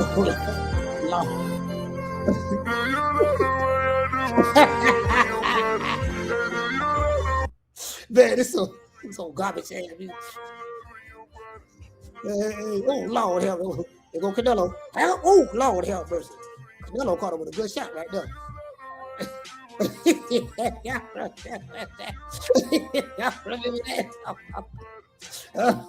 Y'all remember that? They made a beat. Oh, Lord help mercy.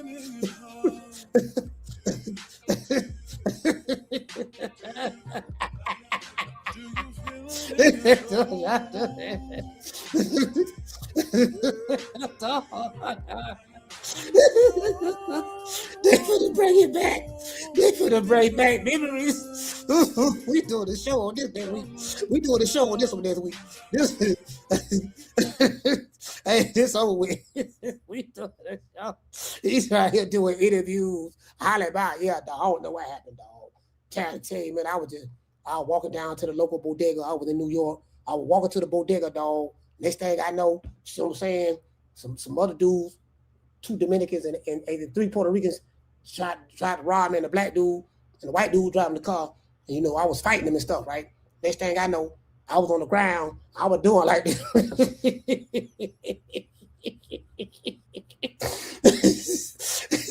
Hey. Matter of fact, hold on. We ain't finished. Hold on. We ain't finished. Hold on. What Caleb Plant and Jermall Charlo at? Caleb Plant slaps Jermall Charlo. Yeah, man, he ain't been the same. Since he been on Mike Tyson podcast. Hold on. Yeah, I don't know about that. We're gonna have to blame Mike for this. I like Mike, but I gotta tell the truth. I like Mike now. Look, come on, man. The man ain't been the same. The man ain't been the same since he been on your podcast. Like, for real. Just being honest. Y'all hold on. The computer finna go dead. Y'all hold on for a minute. I need to talk to you right now about my royalties. Now, hold on. Let me put this on. We must internalize the flatulation of the matter by transmitting the effervescence of the Indonesian proximity in order to further segregate, to preclude on the issue of world domination would only circumcise the revelation that reflects the aphrodisiac symptoms which now perpetrates the Jericho's activation. Hold on, I had to go get my charger. Computer going dead. I ain't want it to die. I ain't want the computer to die while we doing the live show.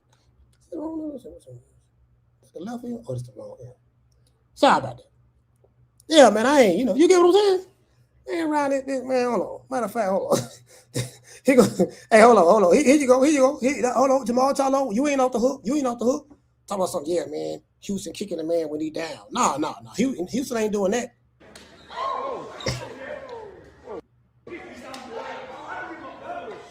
Somebody threw something at him.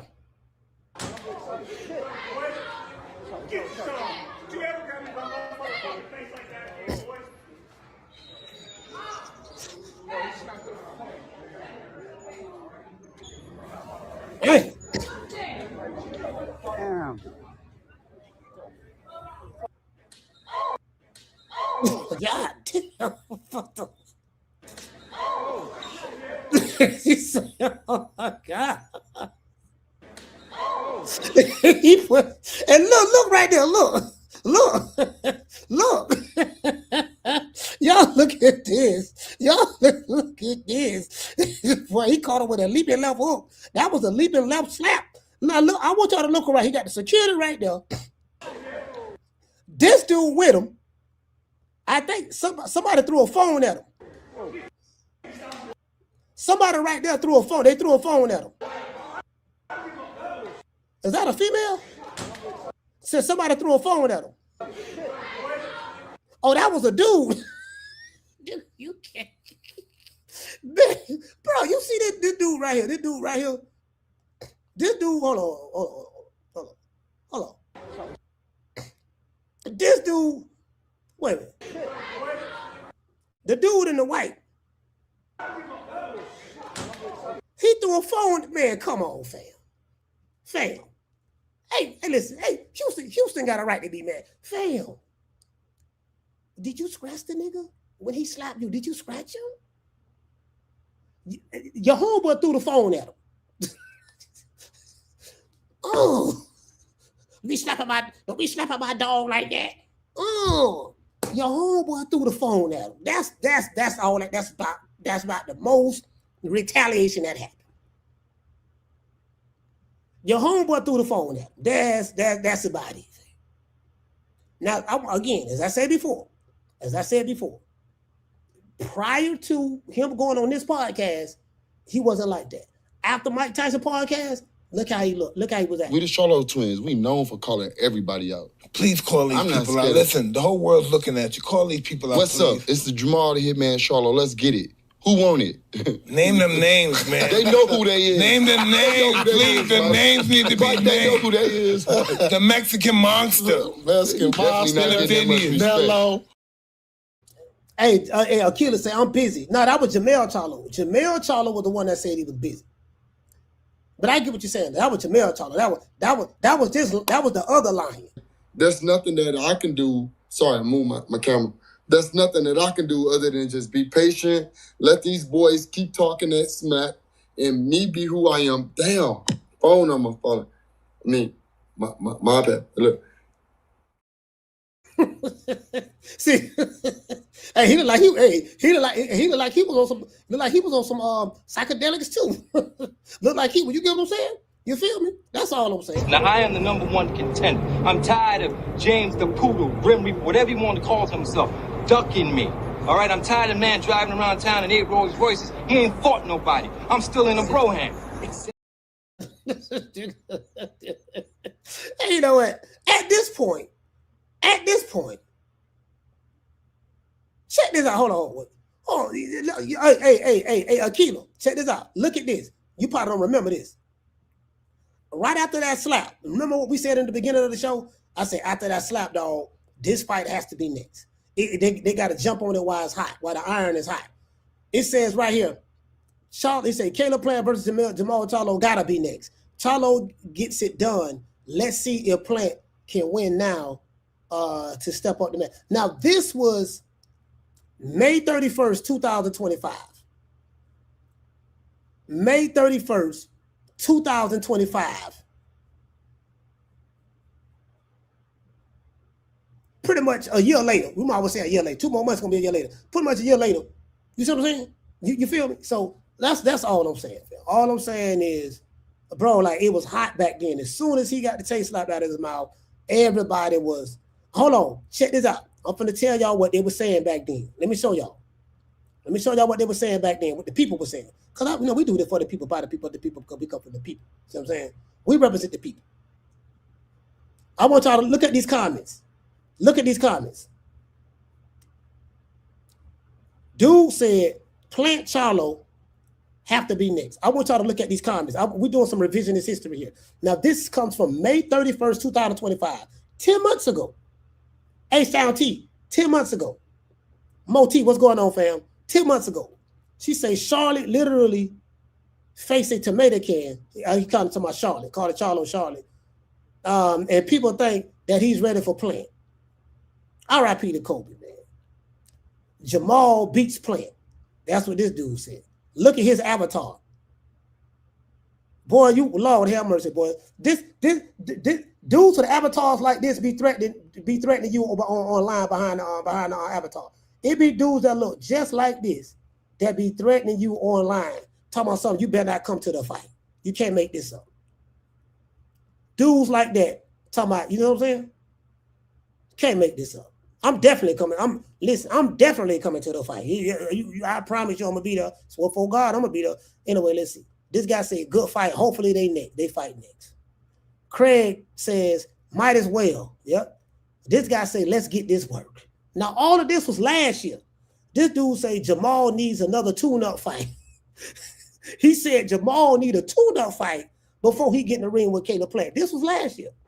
This dude say I F's with the Lions Den. He said he messed with the Lions Den. Okay, was that before the slap or after the slap? Just trying to find it. Asking for a friend. This guy say Plant by murder. That's what he said. Terrence, this dude say, no, not this year. This guy say don't fight this year. How can you be a fan of the Charlos and you saying right after he got slapped, no, they don't need to fight this year? Hey, Style T, the man said they don't need, no, they were supposed to fight the following week. This guy say Jermall wins by KO in under 8 if they fight. This what people were saying. Better be next. This right after the slap. This right after he got slapped. This guy say, I still think Caleb outboxes him. He said Caleb outboxes him. That's what this person said. This person say Wilder sold the AJ fight. Ryan Garcia sold the Hayden rematch fight. They didn't even have a rematch. He said, let's hope Caleb wins tonight so we can see these two face off. So this was right before Caleb Plant lost to Resendiz. So this was after the slap. This was after the slap. You see what I'm saying? This was after the slap. I think the slap happened. Hey, y'all find out for me what year that was. Family in the chat. Family. Find out what year that was Caleb Plant slapped Jermall Charlo. Was that 2023? Was that 2023? Or early 20? I'm trying to figure out. This person said, nah. I'm like, come on, fam. He said, isn't that a picture of Jermall? No, that ain't let me see. That's a picture of Jermall? No, that's Jermall. That ain't a picture of Jermall. You can see the tattoos on the chest. That's Jermall. I could tell Jermall and Jermall. I could tell both of them apart. You see what I'm saying? This what they were saying. Now, this what they were saying last year. That was after the slap. Bro, it ain't no way. Check this out, fam. It ain't no way. Hold on. Look like we dragging. We dragging? Okay, we dragging. My bad. I think the reception, matter of fact, let me stop sharing this. Let me stop sharing. Stop sharing. Remove that. Let me stop sharing.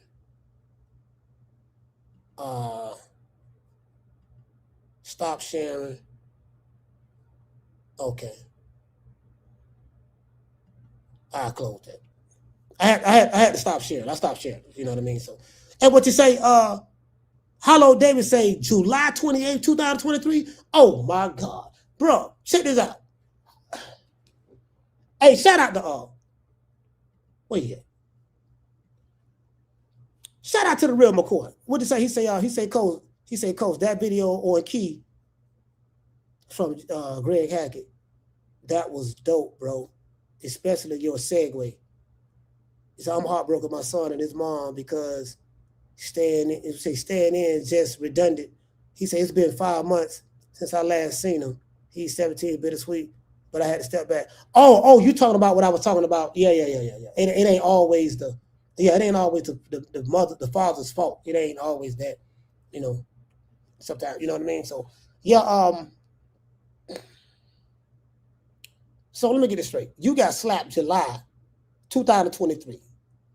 No smoke. Check this out. No smoke from July till May, till May of 2025, when you fought on his undercard. Bro, I want to say this again. You got slapped. Shout out to my brother in the chat who just posted that. You got slapped July 2023.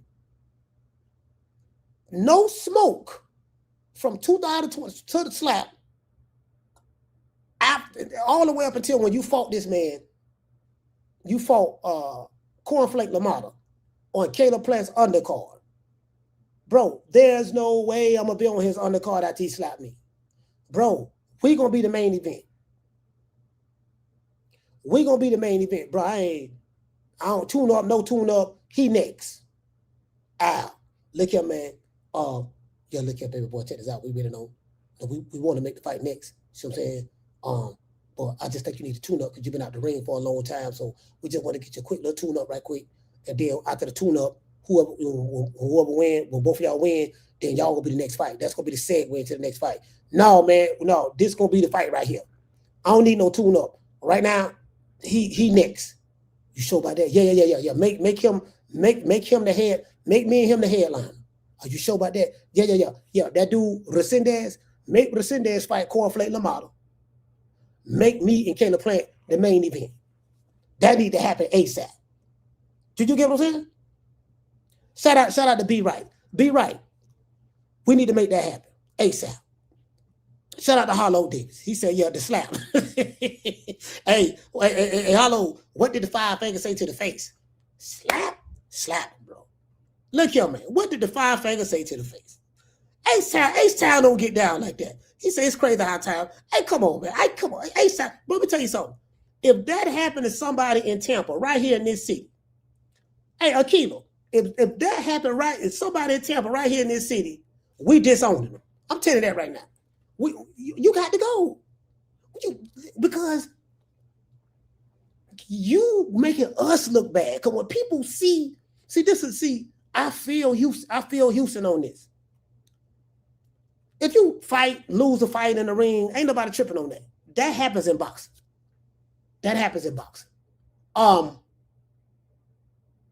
What don't happen is dude just slapping you and you ain't doing nothing. Like, let me tell you something. As soon as that happened, there's a reaction that instantaneously happened. Like, for one, you ain't walking up on me, getting that close like that there. After I was pulling on your face.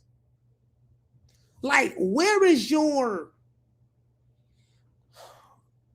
reflexes? Because these fighters are, what are reflexes at?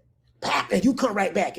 There was no reflexes, no takeoff. Now, I will say this. It appeared that he was on the psychedelics. It do appear that he was on the psychedelics. So if he had some of the Mike Tyson edibles or, he was on the ayahuasca, I heard him and Wilder was on the ayahuasca together. And that's why Wilder been crying in videos. He been crying. And I don't need nothing like that. You know what? I don't need nothing like that.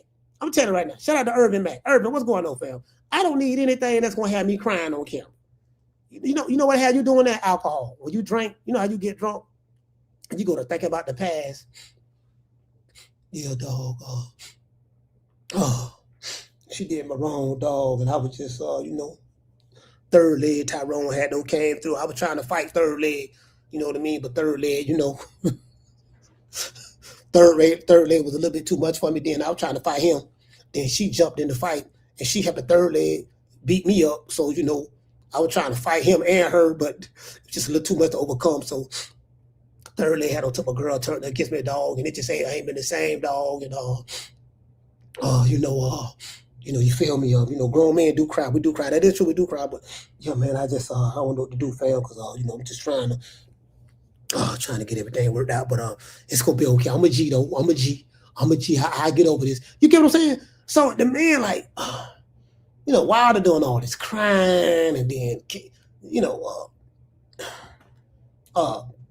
Charlo getting slapped, and then then Jermall Charlo running from Canelo for 12 rounds, well, for 11 rounds. He fought the 5th round. And, it's just like L after L after L. Hey, shout out to Wayne. Hey, Wayne K. Check this out. Listen, fam. We need a win. We got to get a win, dog. Like, we got to get a win for Jermall Charlo. Listen, I just want to see him fight Caleb Plant, and he can retire after that. Look, baby boy, check this out, fam. You want to retire? Fight Plant. He got to win. Now, I'm going to give y'all one reason why I would give Jermall Charlo a chance against Plant. One reason, though. Only one reason. Caleb Plant has a track record of getting tired in the second half of the fights. In second half of fights, Caleb Plant gets tired. Now, he only gets tired if you are the type of fighter that pressures him all throughout the fight. If you can keep some pressure on him, don't get caught with nothing too hot, because he got that left hook and he got a good jab, but he really don't sit on the jab sometimes, right? If you can press him out and get past the 6th round. Listen, Bredman, when he did the interview on Mill City, Bredman said that Caleb Plant gets tired after the 6th round. And he said everybody knows it. So I think that was another reason why Caleb Plant fired him. Even if that's true, you don't come out on a public platform, a fighter that you're promoting, and a fighter that you're training, and say, yeah, man, everybody know the man get tired after 6. So I was trying to tell him, man, like, the dude, Resendiz, he ain't nothing to play with, man. He got a good trainer. This dude hungry. He's serious, man. Like, you got to take this dude serious. I talked to his wife. I would talk to his kids. I was talking to Plant. I would talk to his father. I was telling them, look, man, this is what we got to do. He said they weren't listening. And then, Resendiz beat him. So Caleb Plant had to get rid of him. But my point is, so it's a known fact that Caleb Plant get tired in the second half of fights. If Jermall Charlo can keep the pressure on him and get it to the second half of the fight, that's where his chance is at. Do you get what I'm saying? But but he gotta press him. He gotta press him, work behind the jab. He gotta press him out. Look, first half of the fight, we ain't gonna get him. Let's get him to the 7th round, the 8th round, the 9th round. That's where Caleb Plant get kind of winded at. Then you go to the body. You go to the body, break him down. He get kind of winded. You get what I'm saying? That's a known fact. If you look at any Caleb Plant fight, the fights that he lost, look how the dudes who beat him, look how they fought him. When he fought Canelo, Canelo was on him. Canelo was stalking the chicken off. Do you get what I'm saying? When Caleb Plant fought, what's the other dude named? Darrell? Was it Anthony Darrell? Who that was he knocked out? That was Anthony Darrell. There's a kid. Wait a minute. I just thought about it. Hey, hold on. Hey, Caleb. Man, Caleb Plant, I think Caleb Plant 2-0 against brother. We the Charlo twins. We known for calling everybody out. Please call these people out. Listen, the whole world's looking at you. Call these people out, What's up? It's the Jermall the Hitman Charlo. Let's get it. Who won it? Name them names, man. They know who they is. Name them names, please. The names need to be named. They know who they is. The Mexican monster. Mexican monster. Mello. Nigga say, Mike would try to hear none of that. Hey, he said, please call these people out. Please call them out, man. We got millions of people watching. Call them out. He said, look, shout out to Hollow. Look, hey, Schoolo, look, this is Jermall the Hitman Charlo. Y'all know what it is. Who won it?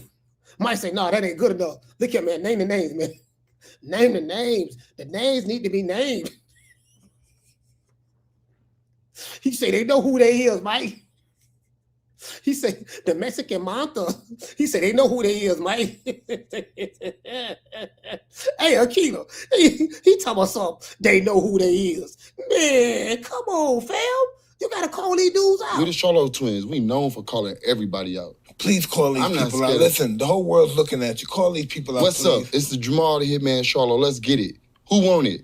Name them names, man. They know who they is. Name them names, please. The names need to be named. They know who they is. The Mexican monster. Mexican monster. Mellow. Hey, look here. Check this out. Why? How come Paul Pierce had to call the names out for him? Mike say, please call these people out. Please call them, make people out. You know what I mean? You know, the whole world is watching. Please call. Mike Tyson said, please. You'll never hear Mike say please to nobody. He said, please call him out. He had to beg this man to call him out. And he still ain't calling no names out. Look, yo, what up? What up?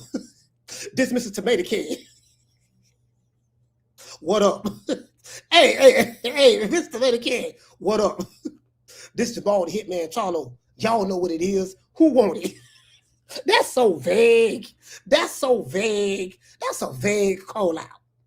You gotta be specific when you calling people out. You can't be, hey, hold on. hey, look here. You can't, come on, you gotta be specific. You know what I mean? You gotta put it this way. In marketing, when you're targeting a certain audience in marketing, right? You have to be very, very specific. Very specific. You can't be vague like, yeah, man, I want to market and advertise to the streets. We just say something like, I want to market and advertise, you know, to people who are nurses. You know, it just can't be that. It got to be people who are nurses, who have been a nurse for 10 years or more, who is in the salary range, who makes about anywhere between $100,000 to $150,000 a year. I'm just giving some examples. I don't know exactly what nurses make, but I'm just giving some examples. You just can't be vague like nurses. That because it's all types of nurses. What kind of nurse you talking about? You get what I'm saying? So you got to be specific, right? You know, it has to be specificity. When you calling people out, you just can't be vague. Who do you want to fight next? Yeah, man, just anybody who got the belt at 135, dog. Anybody. Who is it? Anyone in particular? No, ain't really nobody in particular. Just anybody. No, man, you got to give the particulars, fam. What you say? H-Town T say, he said, I kind of regret going back into these older fighters' careers because now I have a standard that these dudes can't match. Hagler calling out names, Sugar calling out, Sugar Ray, Roy calling out names. Yeah, and guess what? And they gonna fight him. Yeah, and they gonna fight him. Yeah. Sugar, all them dudes, man. Zuma Nelson, you know, he from Ghana. You see what I'm saying? A lot of dudes. There's some dudes, man. David Toole, Hawaii, Samoan heavyweight. You know, I could be a Buche or Larry Holmes. You know, there were two different eras right there, but. Larry Holmes, you get what I'm saying? Mike McCallum, one of my favorites, Mike McCallum. Of course, Hagler. Sugar Ray Leonard. Man, Ray Leonard was cold, man. Ray was cold, bro. Ray was cold. Tommy the Hitman Hearns, cold. Hearns ain't like nobody.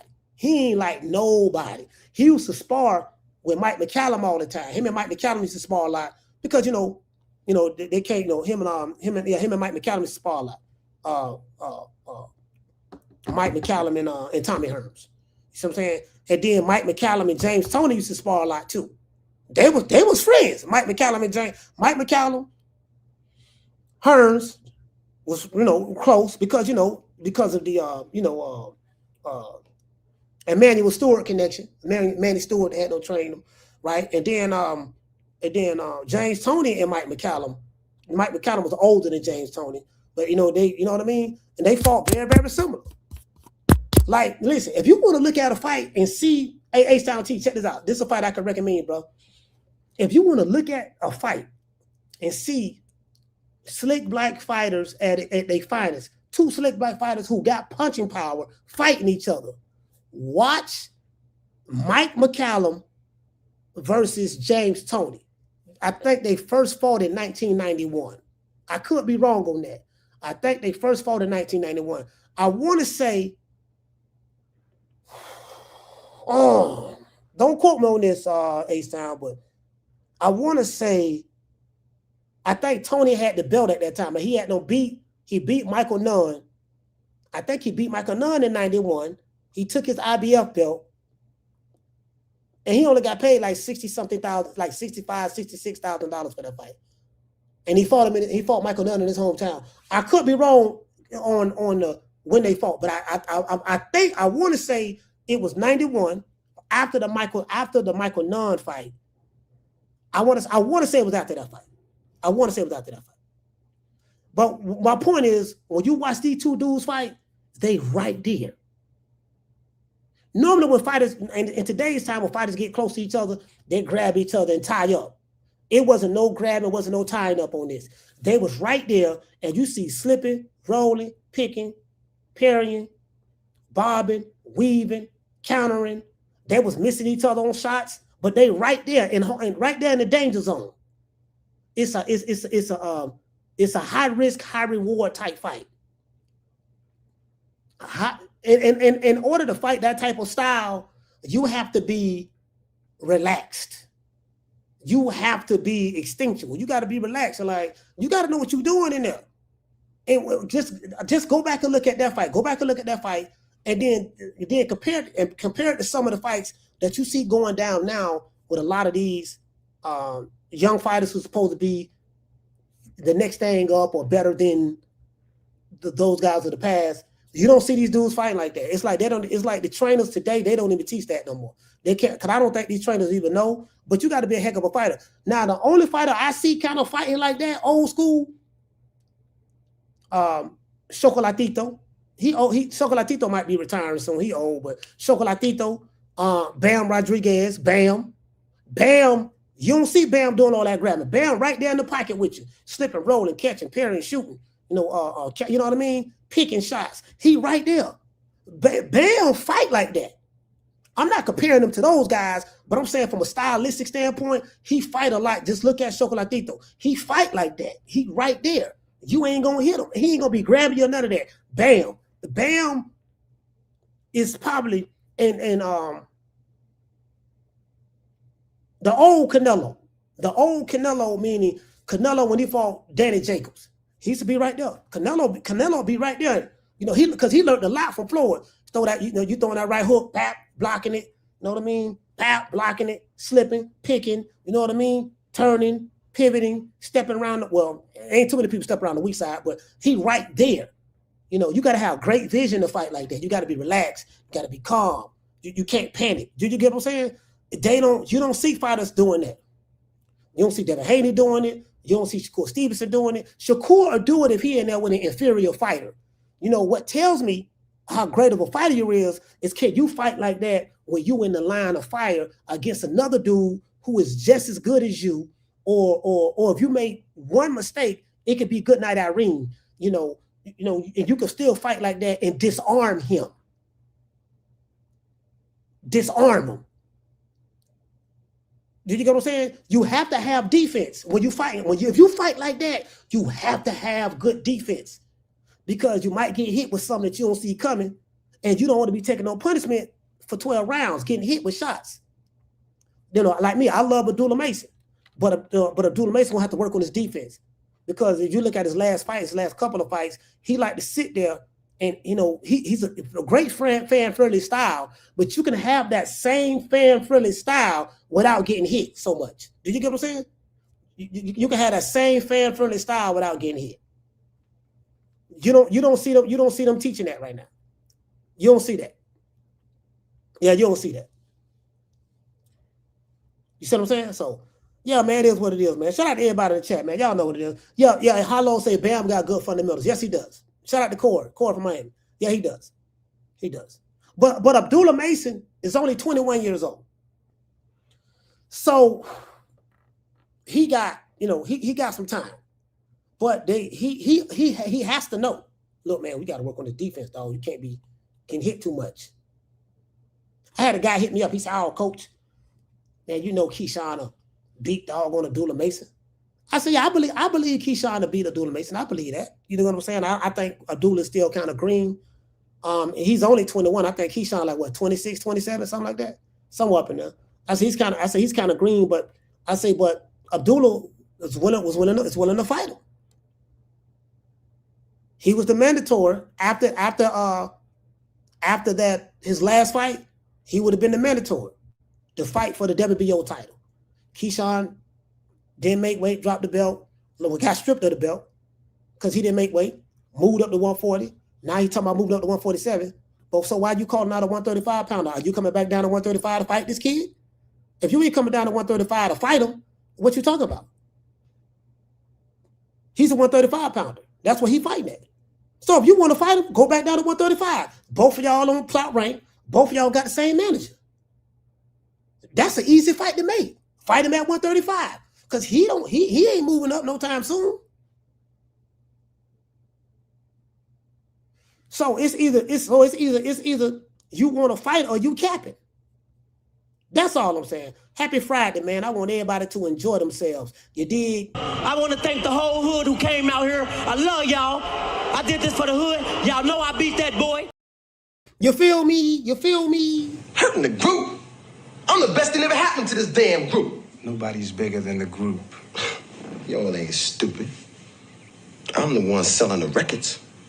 They coming to see me. They coming to see the Temptations. Ain't nobody coming to see you, Otis. You did. Down from the bar, there's a platform stage. People pimping, sharp as razor blades. Hey, Ramon, sometimes you just got to plead the fifth. I plead the fifth. I plead the fifth. 5, 1, 2, 3, 4, 5. Anything you say, 5. Go ahead, ask me a question. Did you? See, man, hey, check it out. When you ain't got no vision, you can't get nowhere. Well, I respect your ambition, Willie, but you got to have vision. Hey, this what H-Style T don't like.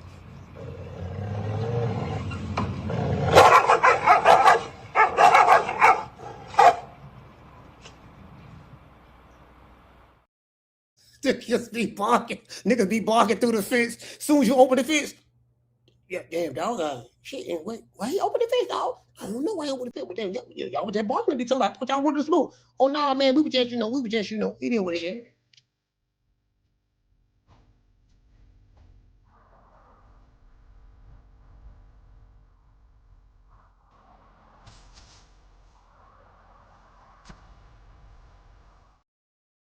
Listen, Jermall, the Hitman Charlo, I need you to come back. I don't want to see you retire right now. I need you to fight Caleb Plant. And when you fight him, you gotta redeem yourself. Because Caleb Plant 2-0 against brothers.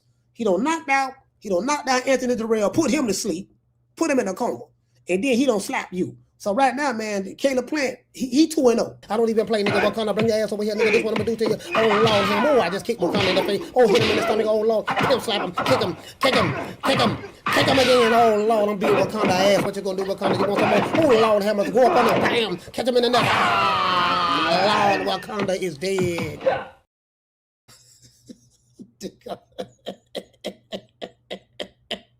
Man, shout out to Al. Well, you know, I guess I gotta be like everybody else and saying, Al Heyman, I can quit my job now, baby.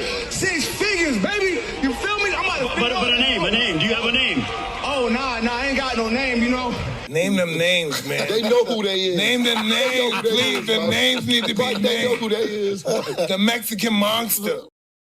And another thing, man, happy Friday to everybody, man. I want to say much love to all of the queens out there, all of the kings out there. And I want to give you a special message from the Prince of Pan-Africanism. You need a testosterone injection. Your estrogen is getting the best of you, my brother.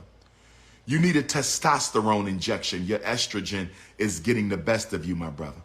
You are part of the estrogen-based anti-masculinity movement. Stop worrying about me with no shirt on.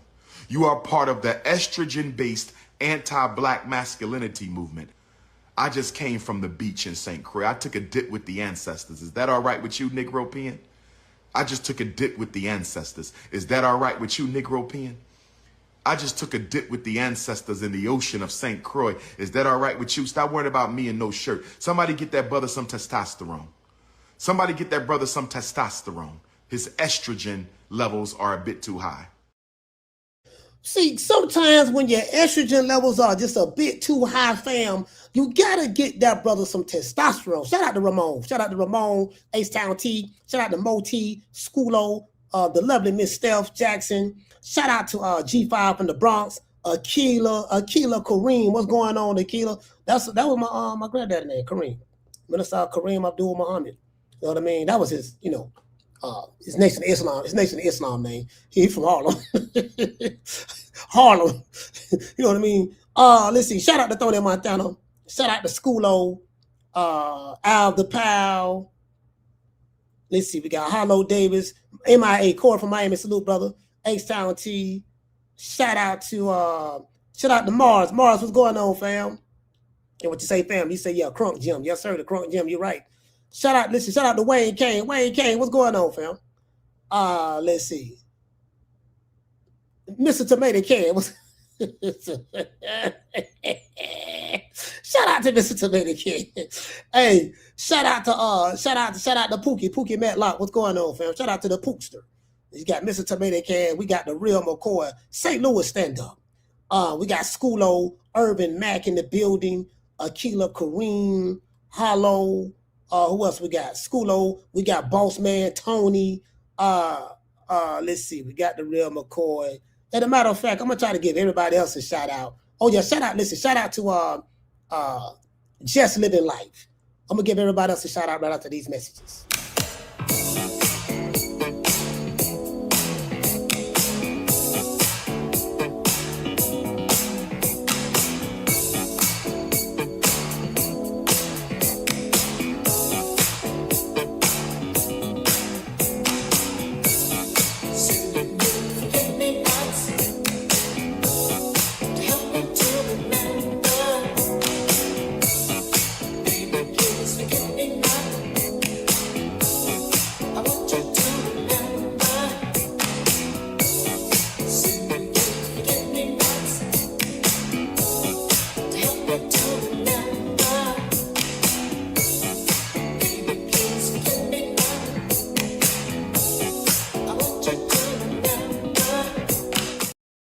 Hey, check this out. Hey, all jokes aside, if you go back in the day, right? Just ask anybody who around my age, in their 40s or whatever, right? 40s on up, whatever. Late 30s, 40s on up. Look here, you got paid on Friday, did they? You got paid on Friday, dog. Man, I was broke on Monday. Got paid on a Friday. Man, by the time Monday, Tuesday rolled around, listen, you ever got paid on a Friday and a week later you broke? You had to pay all them bills. I got to pay the bills, dog. God damn, the rent. Whoo, Lord help me, I got to pay the rent. Got to pay the light bill, dog. Got this car note. Child support. Got child support now. Child support hit me up, taking a big chunk out of my check every month. They're taking a big chunk out of every paycheck, child support. But I'm going to tell you something. Child support was vicious back in the day, boy. Now they kind of like, I'm hearing they going out to the women now too. But man, I'm trying to tell y'all, man, child support, man. Shout out to Miss Sheila. Shout out to Pookie Matlock. Shout out to Big Mason. Yeah, man, the money spent before you even hit the bank account, dog. Yeah, man. He said, Coach, what's that Curtis Mayfield soundbite you playing? Oh, that's called Fly Guy. That's called, the name of that song is Curtis Mayfield, R.I.P. to Curtis Mayfield. It's called Fly Guy. It was a song he did for a movie called I'm Gonna Get You Sucker. It's called Fly Guy. Look it up. Yeah, man, anybody else I may have forgotten in the chat, man, I apologize. Salute to everybody, man. I catch you guys on the next one. You know my motto. Don't meet me there, beat me there. Peace. Man, I'm out of here, bro. Let's go. Man, I'm out of here, bro. Let's go.